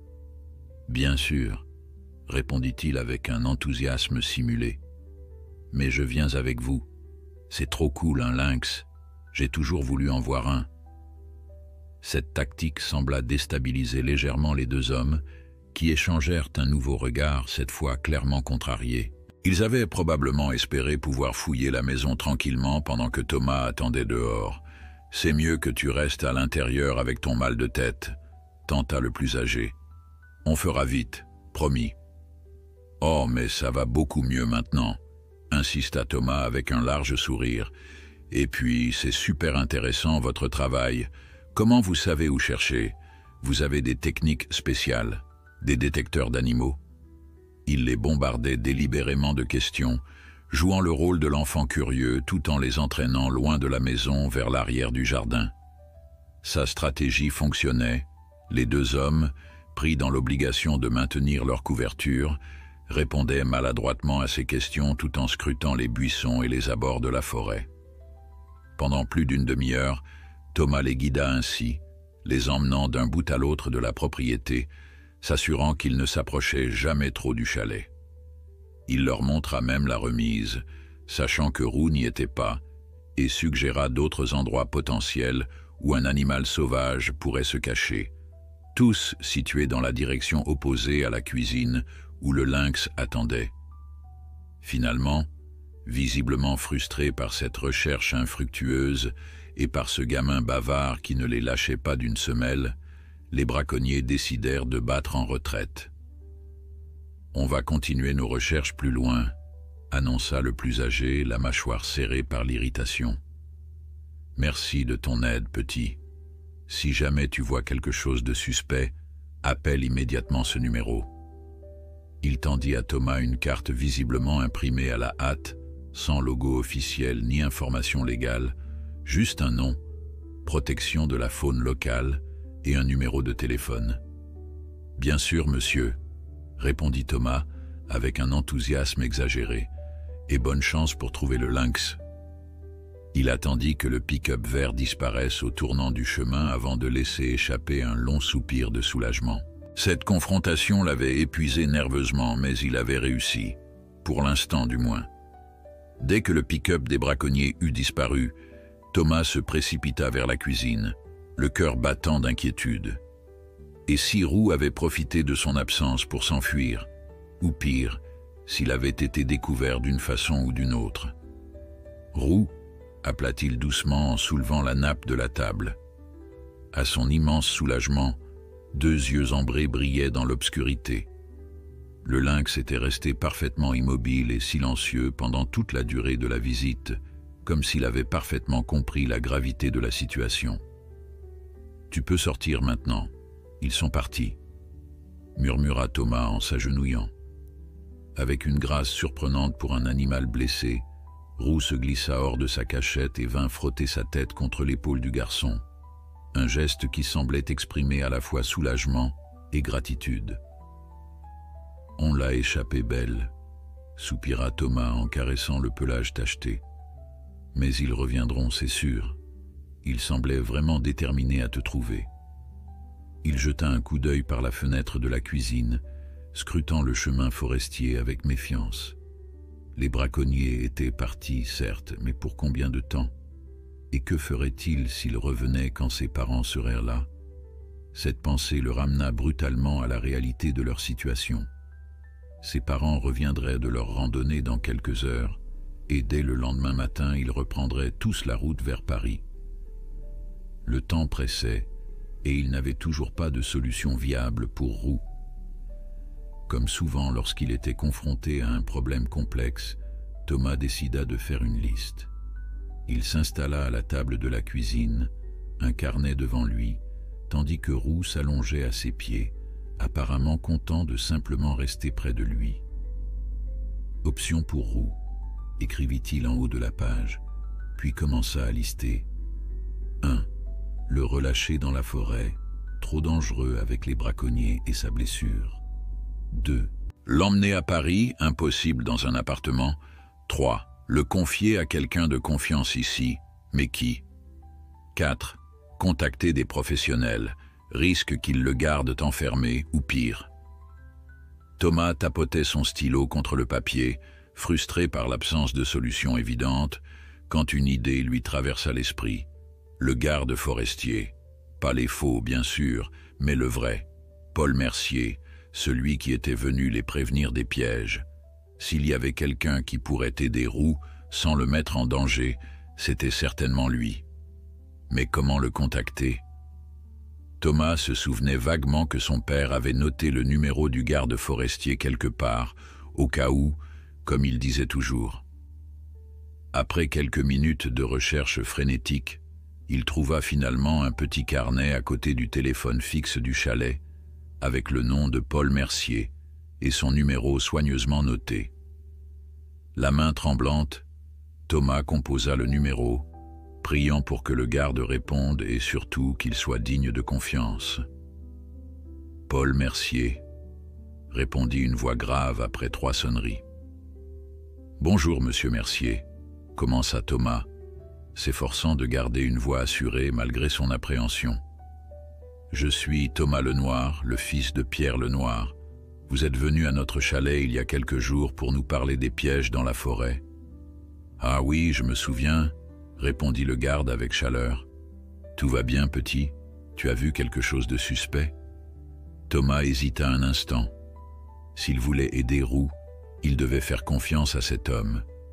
Mais comment être sûr qu'il ne réagirait pas comme tant d'adultes, en prenant des décisions sans tenir compte de ce qui était vraiment important? « Monsieur Mercier, » reprit-il finalement, décidant de jouer carte sur table, « j'ai trouvé un lynx blessé. Il a reçu une balle dans l'épaule, tirée par des braconniers qui le cherchent toujours. Il est avec moi en ce moment au chalet. » Un silence s'installa à l'autre bout de la ligne, et Thomas craignit un instant d'avoir commis une terrible erreur. « Tu as un lynx dans ton chalet ?» demanda finalement le garde, d'une voix où l'incrédulité le disputait à l'inquiétude. « C'est une longue histoire, » admit Thomas. « Mais j'ai besoin d'aide. Nous repartons demain pour Paris, et je ne peux pas le laisser ici avec ces hommes qui veulent sa fourrure. » Il y eut un nouveau silence, puis le garde forestier poussa un profond soupir. « Je vois. Écoute Thomas, tu as eu raison de m'appeler. Ces braconniers sont dangereux, et un lynx blessé l'est potentiellement aussi. Je vais venir tout de suite. Tes parents sont là? » « Non, ils sont en randonnée, mais ils rentreront bientôt. »« D'accord. Ne bouge pas, et surtout, ne laisse personne d'autre entrer. J'arrive dans 20 minutes. » Après avoir raccroché, Thomas retourna auprès de Roux, partagé entre espoir et inquiétude. Et si le garde décidait d'emmener le lynx dans un zoo ou pire? Mais quel autre choix avait-il? « J'espère avoir pris la bonne décision, » murmura-t-il en caressant la tête du félin. « Quoi qu'il arrive, je veux que tu saches que ces dernières semaines ont été les plus extraordinaires de ma vie. » Roux le regardait de ses yeux perçants, comme s'il comprenait parfaitement la gravité du moment. Exactement 18 minutes plus tard, le crissement de pneus sur le gravier annonça l'arrivée d'un véhicule. Thomas jeta un coup d'œil prudent par la fenêtre et reconnut avec soulagement la voiture officielle du parc naturel. Paul Mercier en descendit, vêtu de son uniforme vert, une mallette à la main qui ressemblait à une trousse de premiers soins. Thomas ouvrit la porte avant même que le garde n'ait le temps de frapper. « Merci d'être venu si vite, » dit-il, la voix légèrement tremblante. Le regard de Paul Mercier passa rapidement sur lui, évaluant la situation. « Où est-il » ? ?»« Dans la cuisine, » répondit Thomas en le guidant. « Il s'appelle Roux. Il me fait confiance. » Le garde forestier s'arrêta sur le seuil de la cuisine, visiblement stupéfait par le spectacle qui s'offrait à lui. Roux s'était redressé à l'arrivée de l'étranger, mais ne montrait aucun signe d'agressivité. Il se tenait simplement là, digne et alerte près de la chaise où Thomas était assis quelques instants plus tôt. « Incroyable, » murmura Paul. « Il est vraiment calme. »« Je l'ai trouvé blessé il y a presque 2 semaines, » expliqua Thomas. « J'ai soigné sa patte et depuis... c'est comme s'il me comprenait. Cette nuit, des braconniers lui ont tiré dessus et il est venu directement ici, à ma fenêtre. » Le garde forestier écoutait attentivement, son expression passant de l'incrédulité à l'émerveillement. « Tu as soigné un lynx sauvage et il t'a fait suffisamment confiance pour revenir vers toi quand il était en danger? C'est extraordinaire, Thomas. » Le garçon hocha la tête, des larmes lui montant aux yeux. « Et maintenant, je dois partir demain, et je ne sais pas quoi faire pour le protéger. » Paul s'agenouilla lentement pour se mettre au niveau de Thomas, tout en gardant un œil prudent sur Roux. « Tu as fait quelque chose de remarquable, mais aussi de très risqué. Ces animaux ne sont pas des chats domestiques. Ils appartiennent à la nature sauvage. »« Je sais, » répondit Thomas, la gorge serrée. Mais je ne pouvais pas le laisser souffrir. Le garde sourit doucement. Non, bien sûr que non, et je comprends pourquoi tu t'es attaché à lui. Mais maintenant, il faut penser à ce qui est le mieux pour Roux sur le long terme. Thomas acquiesça, essuyant furtivement une larme qui avait échappé à son contrôle. Que va-t-il lui arriver? Paul se redressa lentement. J'ai une proposition. Je travaille avec un programme de conservation des lynx dans la région. Nous suivons leurs déplacements, nous protégeons leur habitat, nous luttons contre le braconnage. Roux pourrait rejoindre ce programme. Vous voulez dire le garder en captivité? Demanda Thomas alarmé. Non, le rassura le garde. Nous le soignerions complètement, puis nous lui mettrions un collier émetteur très léger avant de le relâcher dans une zone protégée, loin des braconniers. Ce collier nous permettrait de suivre ses déplacements et d'intervenir si nécessaire. Thomas considéra cette proposition, son regard allant de Paul à Roux.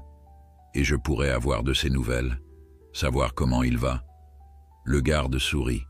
Bien sûr, je pourrais t'envoyer des rapports réguliers sur ses déplacements, peut-être même quelques photos si nos caméras automatiques le captent. Et quand tu reviendras ici en vacances, qui sait, peut-être pourras-tu l'apercevoir de loin. C'était la solution idéale, réalisa Thomas. Roux serait libre, protégé, et il pourrait continuer à faire partie de sa vie, même à distance. D'accord, dit-il finalement. Mais je veux vous aider à le transporter, et je veux lui dire au revoir correctement. Paul acquiesça avec respect. Bien sûr, c'est grâce à toi qu'il est en vie après tout. Les heures qui suivirent passèrent dans un tourbillon d'activités. Paul appela des collègues pour signaler les braconniers, expliqua la situation aux parents de Thomas quand ils revinrent de leur randonnée, leur stupéfaction initiale se transformant progressivement en une fierté mêlée d'inquiétude, et prépara tout pour le transport de Roux vers le centre de soins pour animaux sauvages. Au moment des adieux, Thomas demanda à être seul avec Roux quelques minutes. Dans la pénombre du crépuscule, le garçon s'agenouilla face au lynx, plongeant son regard dans les yeux ambrés qu'il avait captivés dès le premier jour. « Tu vas avoir une bonne vie, Roux, murmura-t-il, la voix tremblante d'émotion.